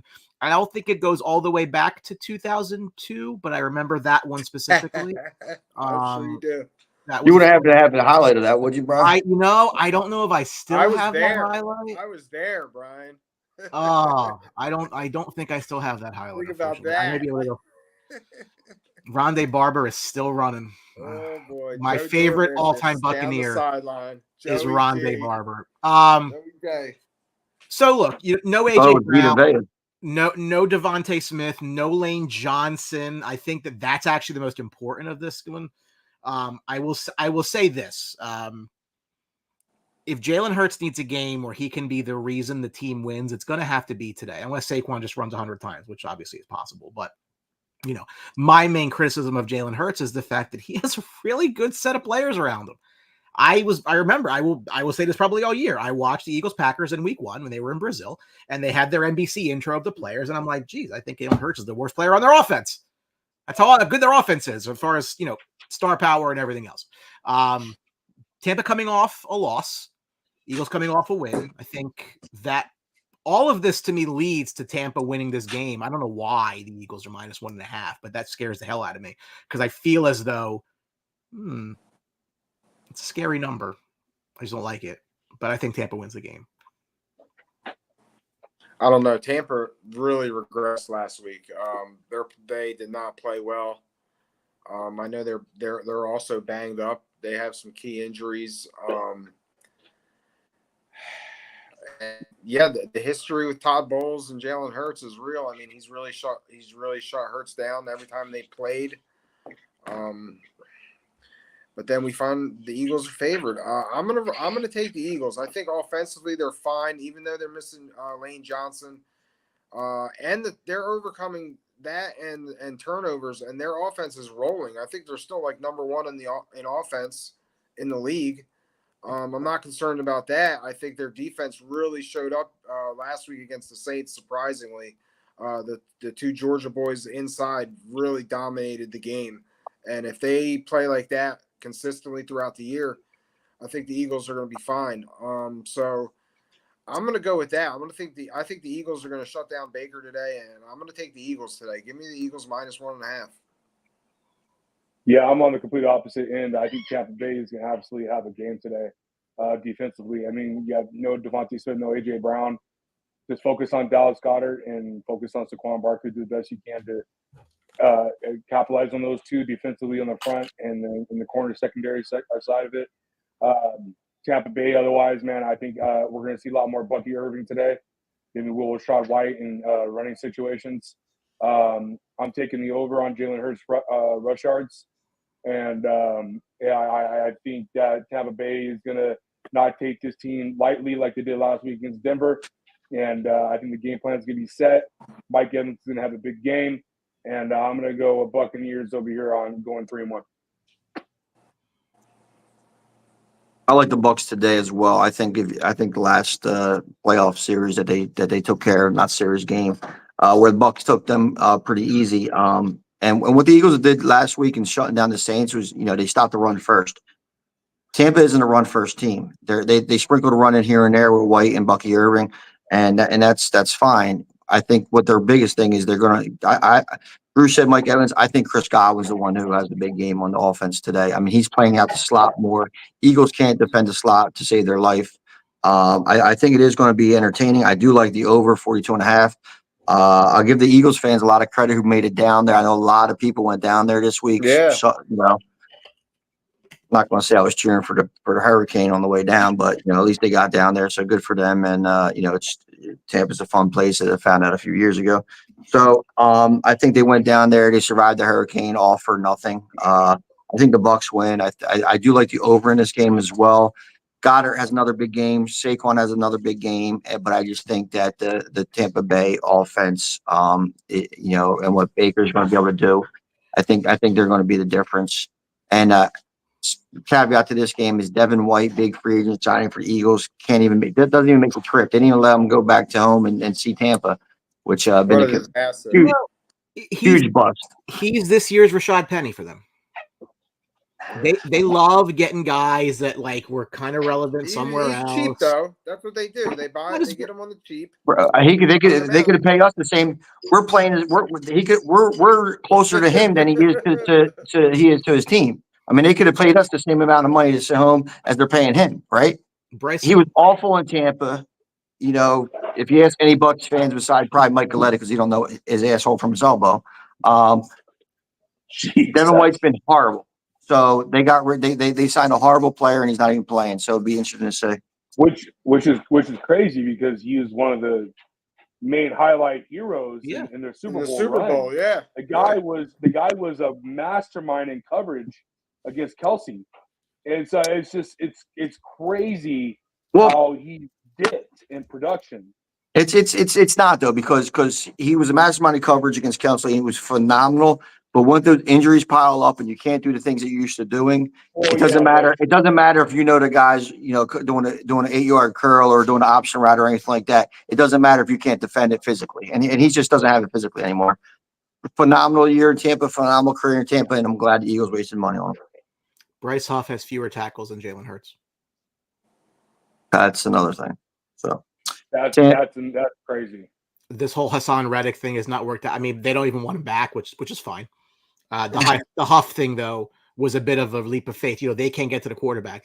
You think back to when they went to the Super Bowl 2 years ago, they had like 70 sacks or some nonsense like that. Like they were obliterating teams getting to the quarterback. That was not, again, am I a Jalen Hurts apologist? Absolutely not. I don't think he's very good at all. But the team, when they went to the Super Bowl, he wasn't why.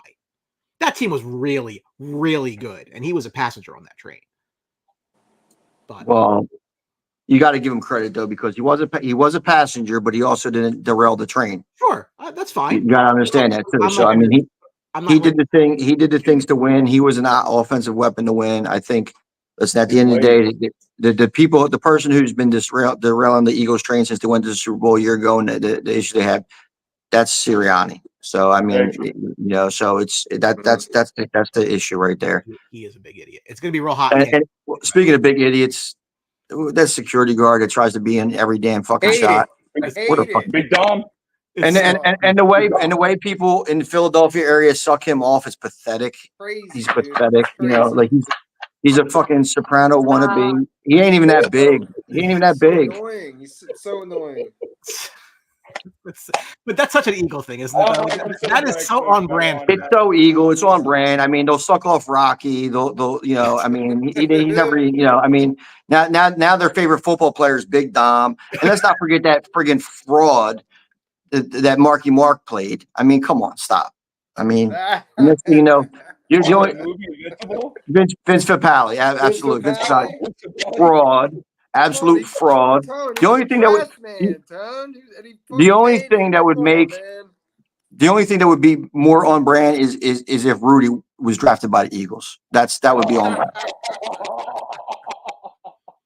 I mean, at one point the Eagles drafted a skier. They drafted a fireman. They're trying to create the village people. Yeah. Absolutely. They're doing great. Yeah, and Saquon two touchdowns today. You get a nice plus 430 on it. I would sprinkle that. I did over 100 combined plus one touchdown to give me plus money. So I'm not trying to get too greedy. Get on that plus money side. This is going to be a curious one for me as the 0-3 Bengals visiting the 1-2 Carolina Panthers. Bengals laying 5 on the road. The number is 47. They are 0-3 for the first time since 2019, and they have never made the playoffs when they've been 0-3. Carolina's not won 2 weeks in a row since weeks 1-3 in 2021. And earlier today, who is the bigger bonehead head coach, McCarthy or Sirianni? The answer is yes. One has a ring. Yeah, one has a ring. And actually has responsibilities on the team. The other, I don't know what Sirianni does other than. But yes, no one does. That's the nasal Olympics. He drinks. Yeah. So, you're gonna pick the Panthers here, aren't you? I'm concerned. I'm concerned about the Bengals defense. With Andy Dalton's a competent quarterback. He showed it last week. I'm concerned. I don't know if they'll. The +5. I would take Carolina today on the +5. Do you think they win? Do I think they win? I don't. This defense. I don't.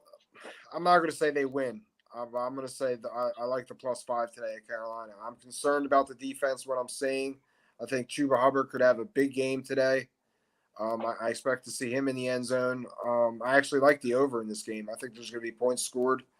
So I'm going to take the Bengals on the Panthers on +5. Give me +5 in the over. Yeah, give me Carolina. I'm taking Carolina to win this game. Give me Chuba Hubbard. Oh my God, I can't think. I just lost the name. The guy that just went on IR, the receiver from Minnesota. Adam Thielen. Adam Thielen. So plug in some Xavier Legette if you need him in your deep fantasies. I think he's going to get some targets today.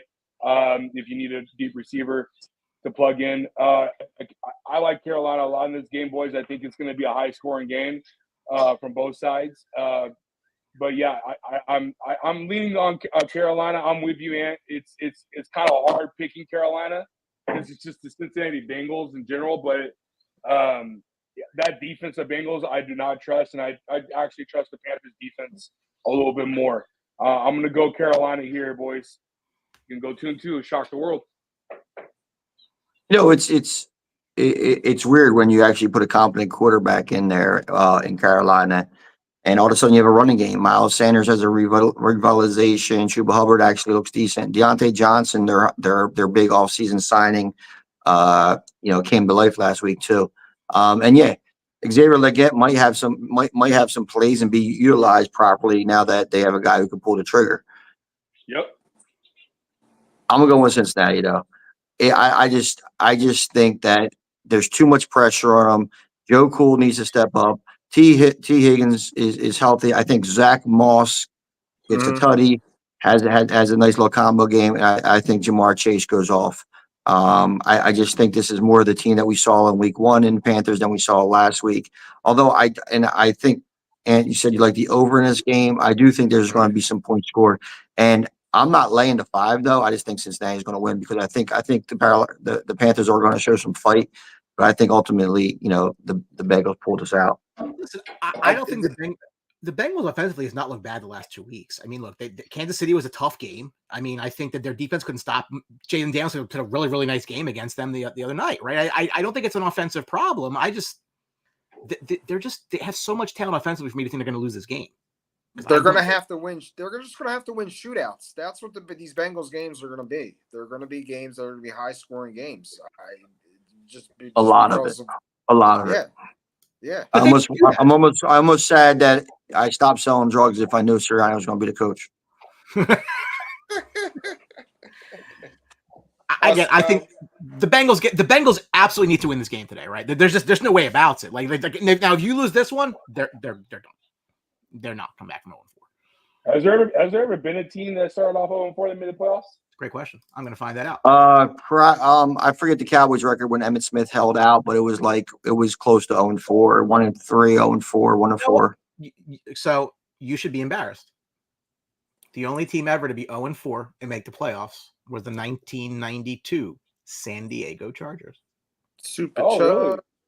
Drew wasn't born yet. Were you born? I was 8. So I was born. I was 3. So what the hell, Drew? Yeah, give me the Bengals today. Andrea Isovas. Yosivas. Yes, thank you. +270 today. Bengals. Yep. I saw somewhere Bengals throwing to the third wide receiver at a high rate this year. So little sprinkle +270.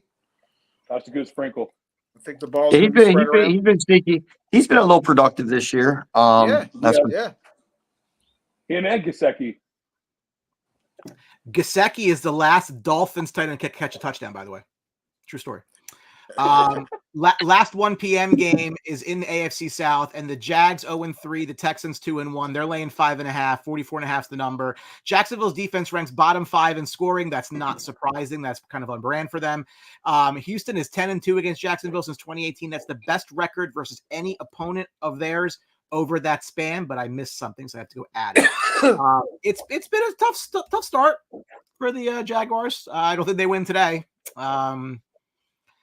The only game that I think they should have won was Cleveland. Other than that, if you told me they were 1-3 based on opponents, I can't disagree with it.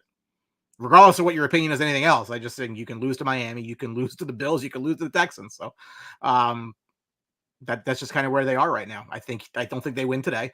I'm not a Doug Peterson guy at all. Never have been. However, he is better than Urban Meyer. The bar is low. I think Houston gets a win today, but missing Joe Mixon may or may not really matter. I do think the Jacksonville Jaguars should run the ball a touch more. Surprised that they're not running the ball a touch more. I think Brian Thomas is a good receiver. I think it should be throwing the ball to him more than other people. I'm not a Kirk guy. Apparently people are already trying to get Kirk in trade. I think it's a ridiculous contract. But Houston should win this game. Houston put up points, not a ton of points, but good points on the Bears at home, and the Bears are a tough defense. This looks to me like it's going to be another loss for the Jags. This is all set up for the Jaguars to win today. It just is. It's one of these games in the NFL where you'll sit back and be like, oh, okay. Caleb Williams and other members of the Bears offense met with offensive coordinator Shane Waldron this week and told him he needs to be more aggressive in his coaching. Yes, because he blows. Yes. Yes. As you were. Sorry. I just thought you wanted to share that. But I just feel today this is like a total setup game. I'm not really have been impressed with the Texans this year. I think they're starting off a little slow. Stroud's come back down to earth a little bit. I'm gonna take the Jags today with the +5.5. I think it's gonna be a close game. I wouldn't be surprised if they won this game, to be honest with you. So I'll take the Jags +5.5. And ATN, give me an anytime touchdown and give me over 60 yards rushing. The only thing I care about with this game is Nico Collins over his yards and a touchdown. I think Nico has a huge game. Tank Dell is not out. They haven't been able to consistently keep him on the field. I think that kind of hurts their offense a little bit. See what Diggs brings. No Mixon, which was a pleasant surprise. No Damian Pierce as well. So it's going to be all Cam Akers all day. Given 5.5 in a game like this, which is kind of like a must win and a very common opponent to the Jags is difficult. I'm gonna do that though. I'm gonna leave the 5.5 out there. I'll take Houston. 24-17 kind of game. I don't think this is it's going to be decided by a touchdown, and I'll take Houston points. I just don't think that the Jaguars are our team right now that have it all together. It'll be interesting to see if they show a fight. Would not surprise me if they just decide that it's when there's push come to shove, they might be a team that crumbles. So we'll see a lot. And D'Amico Ryans has that Houston team ready to come out with the gangbusters. This is a get right, get back type of game for Houston to get back on that winning streak.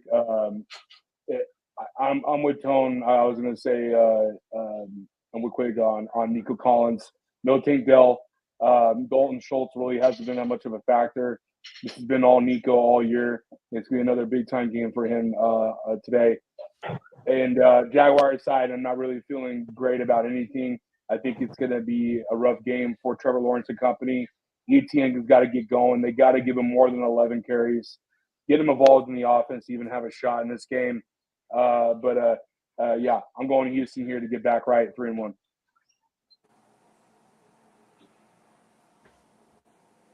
We move to 4:00. The 2-1 Commanders going up against the Cardinals 1-2. Arizona is laying 3.5 in this game. The over-under is 49. First team in Super Bowl era to have consecutive games with no punts and no giveaways. For Arizona, wide receiver Marvin Harrison Jr. has 3 of the team's 5 touchdowns this year. Interesting game. Interesting game. I think Kyler Murray's played great this year. Really been he's just played awesome. Like I think that's why they should not have gone quarterback in the draft, or why they didn't go quarterback in the draft. Jaden Daniels played great. I listen, before the season, I'm the first person to tell you, I picked the Commanders to win the division because I thought that the House of Cards in Dallas and Philadelphia could just lead them to it, frankly. I do kind of lean Arizona in this game, though. I'll start. I agree, Brian. I like Arizona today at home. Again, the Commanders, again, a team with a sieve defense. I don't think the Commanders are going to be able to stop the Cardinals today. I love all the props for Marvin Harrison Jr., Kyle Murray touchdown over 275. I think he's going to have a big day. Yeah, give me Arizona today. I think it's another shootout. I would even consider the over here because I think there's going to be points scored. And on Washington's side, you see the connection with McClure now, a wide receiver. I think he has another good game today also. No Austin Eckler today. So owing up a lot of Brian today at running back. I think he's going to have a good game in Washington. Jaden Daniels been playing out of his mind. Got to give some credit to the coaching staff at Washington. They're doing the best they can to make that kid comfortable. Scary Terry is coming back to relevance. And with all that being said, I'm leaning towards Arizona as well. Kyle Murray, I think his line was like 42.5. I don't know. I might be wrong on rushing yards. It was something like crazy low that I was looking at last night on Price Picks. I'm definitely taking his rushing. MHJ is going to have a day. Their secondary for Washington's probably one of the worst in the NFL. A lot of passing. I know no Trey McBride, so it should be MHJ type of day. Greg Dortch, who's been coming out of the limelight a little bit recently. Other than that, man, yeah, I'm going Arizona. And I made a prediction this morning. I think this is going to be one of the most way over the 49 line for total score. I think this is going to be a crazy high-scoring game. No one's afraid that Washington comes out after a primetime win and just duds it out in Arizona. I mean, that's kind of what it seems to me at some point. Kyler Murray, Marvin Harrison Jr. I think they need to do it a full game. I think they need to have it out there. Connor couldn't run the ball at all last week, which could be a little bit scary. Trying to conservative. Jaden Daniels had an amazing game. Prior to that, though, he didn't even throw a touchdown pass. So I think his indoctrination into what everybody's seeing, but I think they have a little recency bias with that last game and some prime time hangover. I like the Cardinals by the hook. Yeah, over 49 is a little difficult for me to go to, but I do think the Cardinals are able to score it well. Commanders are going to have to control the game on the ground, and I don't know if that's something they could do because the Cardinals were able, for the most part, last year and this year to try to limit some of that kind of stuff. So give me the Cardinals, and I'll take the under. Over Cardinals team total though. Under in this kind of game. Woo! Hanging on the edge of the seat there.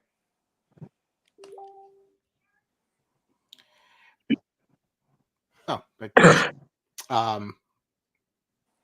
this game's not going to be pretty. The Pats 1-2, the Niners 1-2, laying 10.5.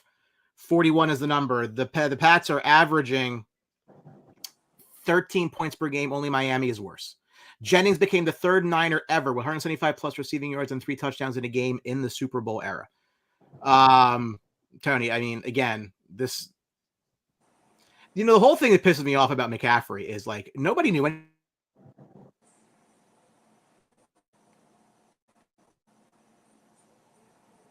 Awesome. Yeah, I think what he's going to say, no one knew anything about McCaffrey and his injury, which kind of came out of nowhere. I mean, everybody knew he was a little bit banged up, but the extent of the Achilles injury was really unknown. he did fly over to Germany, and he's back now for the platelet therapy. Which is not allowed in the United States because it's not FDA approved or whatever. But at the same time, there are clinics in the area that do it. Not that I would know or nothing like that. But it's fast healing. She's still going to be out a month, and it's really hurting everybody that drafted him number 1 overall. I actually got him at number 2 in one draft. I was pretty excited about it, but now it seems like it's going to really cause a struggle. So with this game though, I don't love the 10.5. I think this is going to be an ugly game. I mean, I think Debo is supposed to play today. Jennings coming out the woodwork like that was insane last week. I just think the defense. Don't know what happened. But I'm back. It's probably because you have fucking Rangers gear on. Probably not. I think Zuckerberg probably didn't like the Rangers in your color, and he probably saw you post something about like the economy or Trump, and then probably just like kind of disabled your stuff. So yeah, it's gonna be a bad game. I'm not really gonna talk much into this. I had the 49ers winning this game. The offense line for the Patriots is absolutely dreadful, and Jacoby Brissett isn't going to provide much. No offensive skill weapons there. Ramondre's a sit for me this week. And San Francisco, Debo Samuel back, but I think it's going to be more of a get right, get healthy, run some routes, make sure you look good type of game. Juwan Jennings, Jordan Mason type of game. Going Jordan Mason, you're heavy, and we'll go from there. 49ers go 2-2. Yeah, it's kind of stay away game for me. 10 minus 10.5 is pretty high. I would lean the Patriots there. I think it's going to be an ugly game, as you can see. Minus 40. Over under is going to be 41. Yeah, like Drew said, I'd lean on some Mason props. Other than that, this is a stay away game for me. Obviously, the Niners are going to win.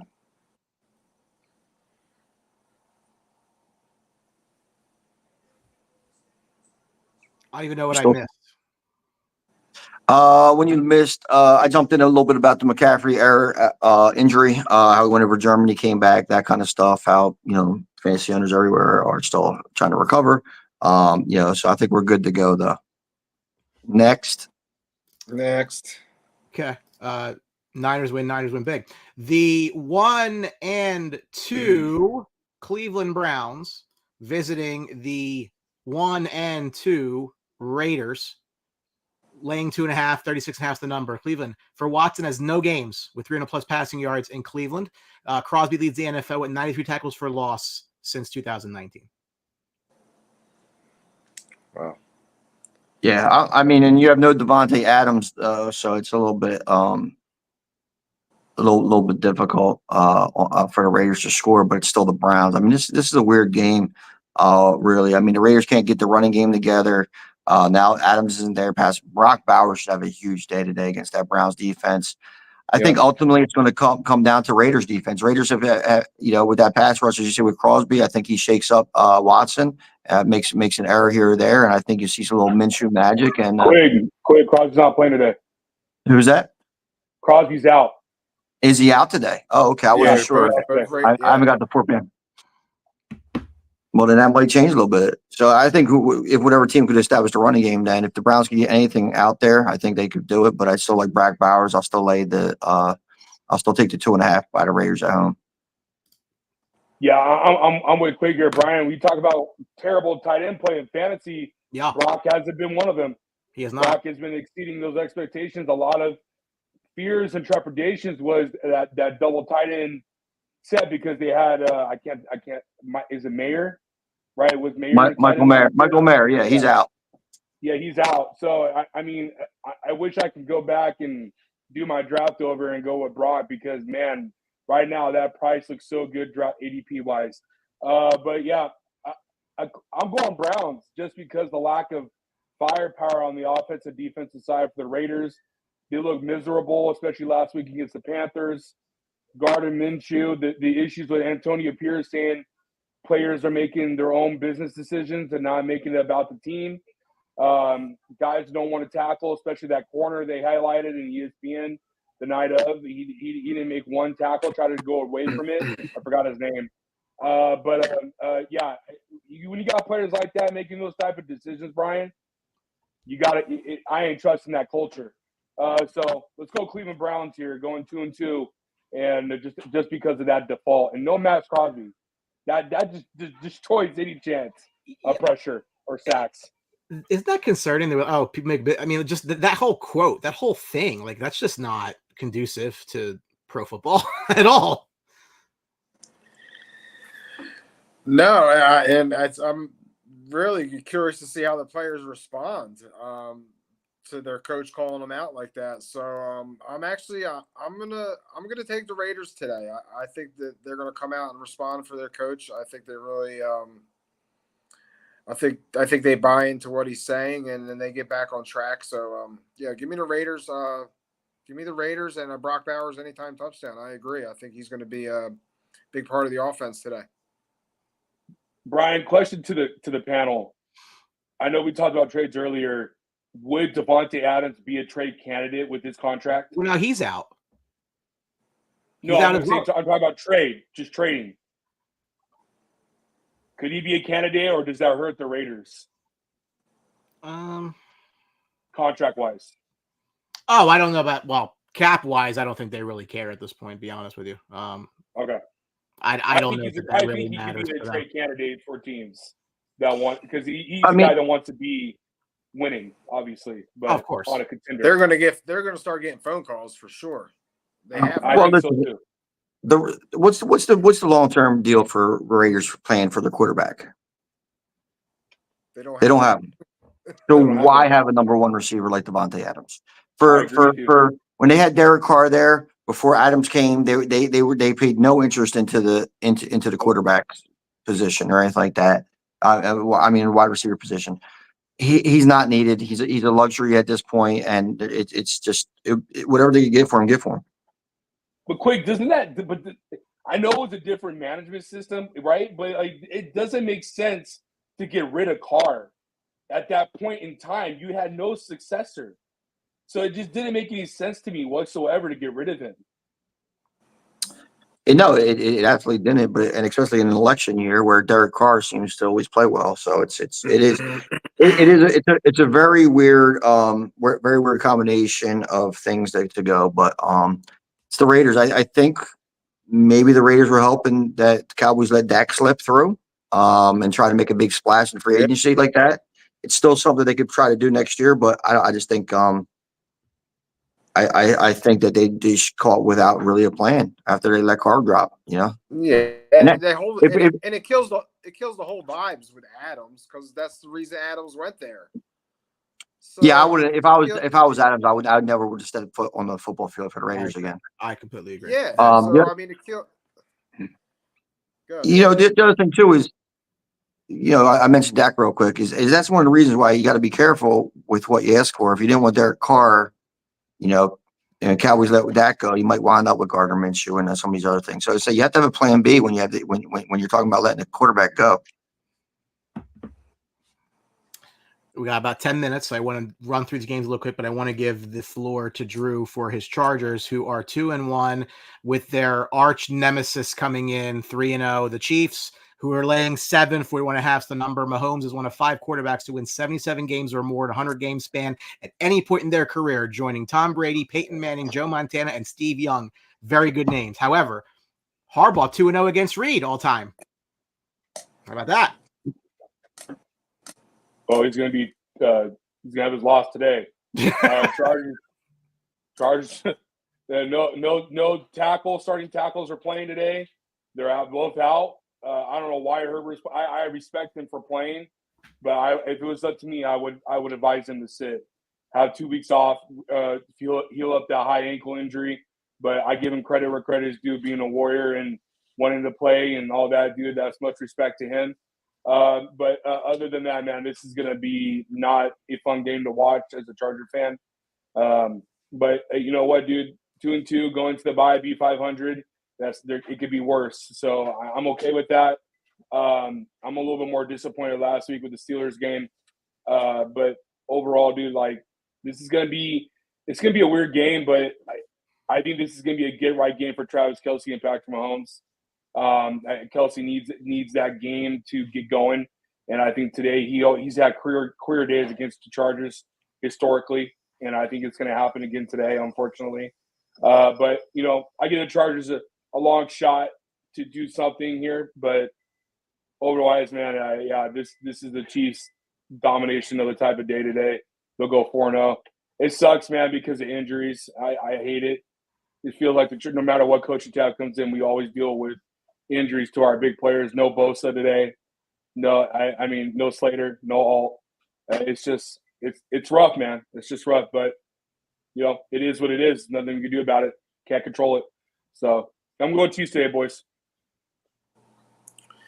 Yeah, Drew, it's a shame because if healthy, I think this is a good game. I think right now the Chiefs are ripe for a loss. I mean, they've been flirting all year. A lot of people have been talking about their play. But it's going to be hard to go against the Chiefs today. So I'm probably a game I'm not going to mess with. Give me the Chiefs. Rashid Rice, obviously the go-to guy here. So give me his props with over on yards. Give me an anytime touchdown. And like Drew said, probably a Travis Kelce day also. So hit his props up.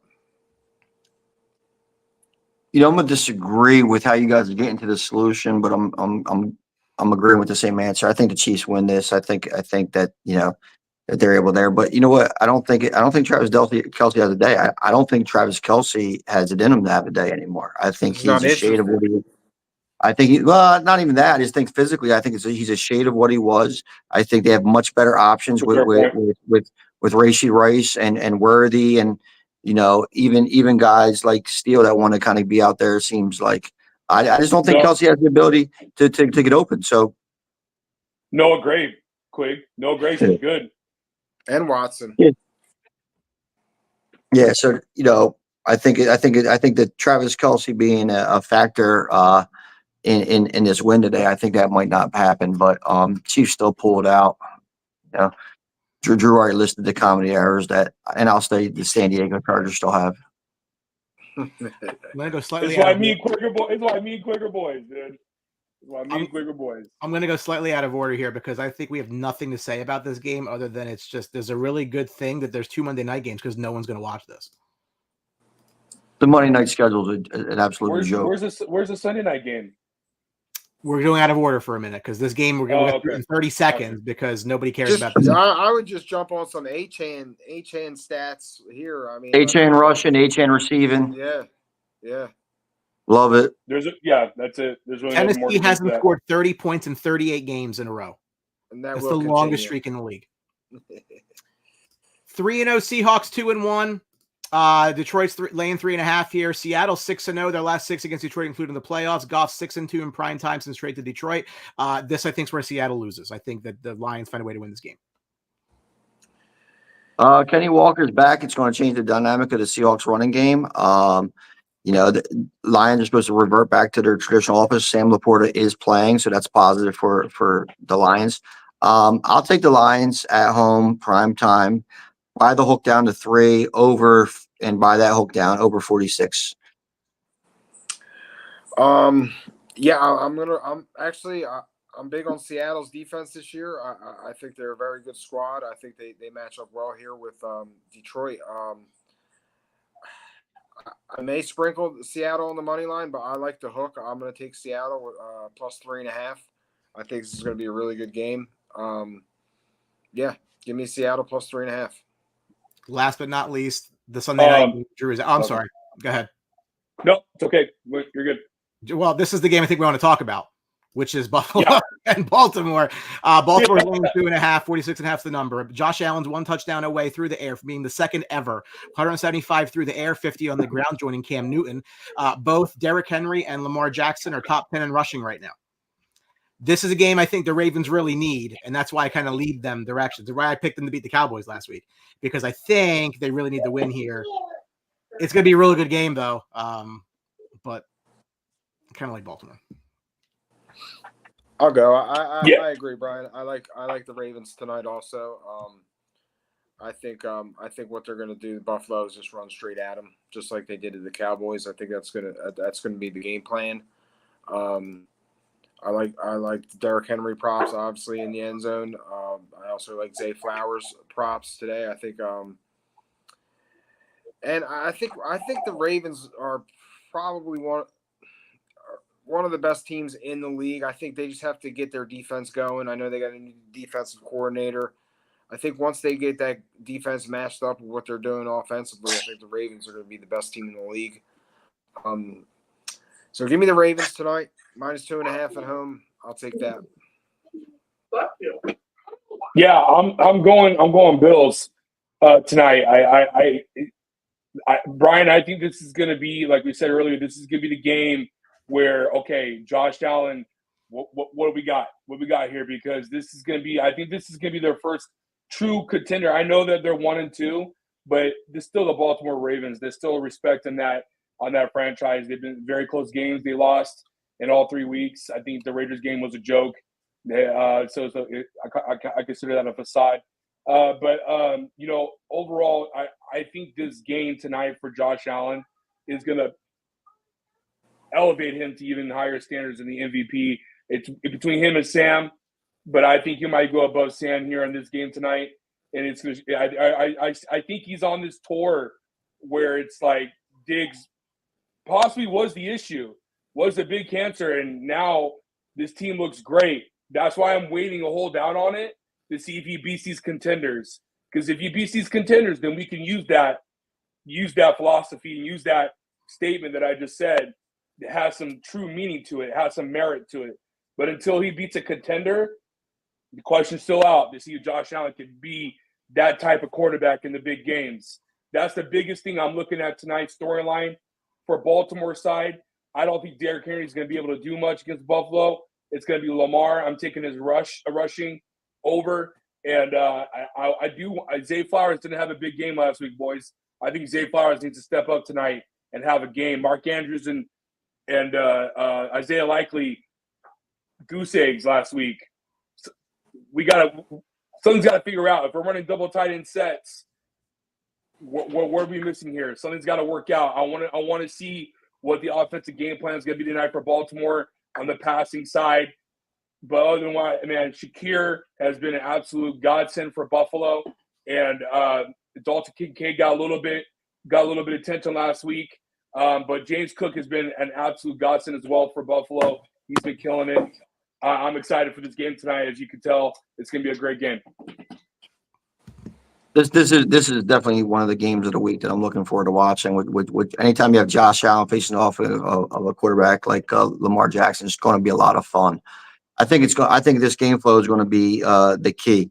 I think if Baltimore is able to get a lead by hook or crook, Josh Allen turnover, whatever happens, ball safety is going to be a thing. Then they're going to implement the running. Baltimore's doing a decent job passing, but you got, like you said, Isaiah Likely has to get more involved. Zay Flowers has to get more involved, for them to kind of actually be successful. But I think one of the key here is that Buffalo's been winning by the ground game.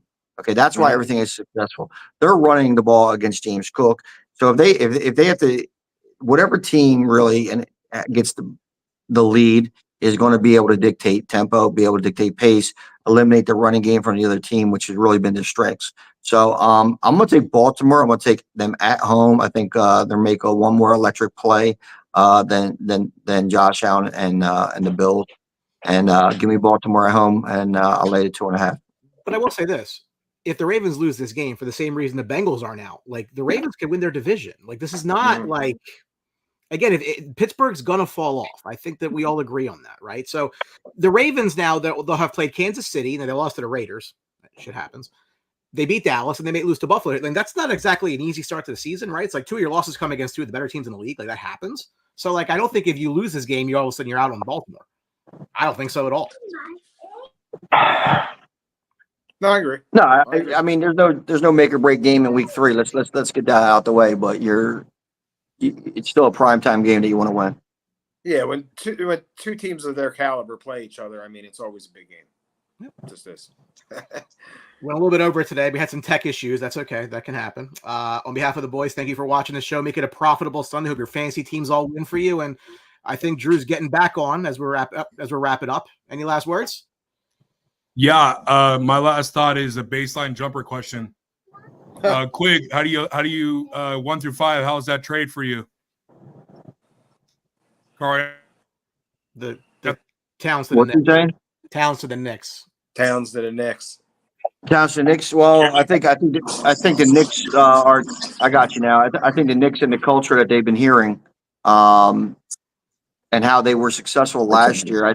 I think they went and tried to do a little bit too much. Anthony Towns, he's coming back home, so to speak, from a North Jersey kid. I just think that it's you're really playing with fire. They were able to get rid of Julius Randle, which wasn't a part of their team last year. I think it's not Devontae Vincenzo was a key piece, though. Yeah. I feel sorry for that kid having to go to Minnesota, or anybody who has to play in Minnesota. So, except Gobert, fuck him, French idiot. But no, for the Knicks, they were going to have to bring Julius Randle back, and would I rather put Julius Randle into that culture, or would I rather put Cat into that culture? I'd say no to either of them, but I'd rather have Cat. It doesn't matter. Joel's going to eat them both up until the playoffs. True. All right, guys. Have a good week. We'll catch you next week. All right, guys. Peace.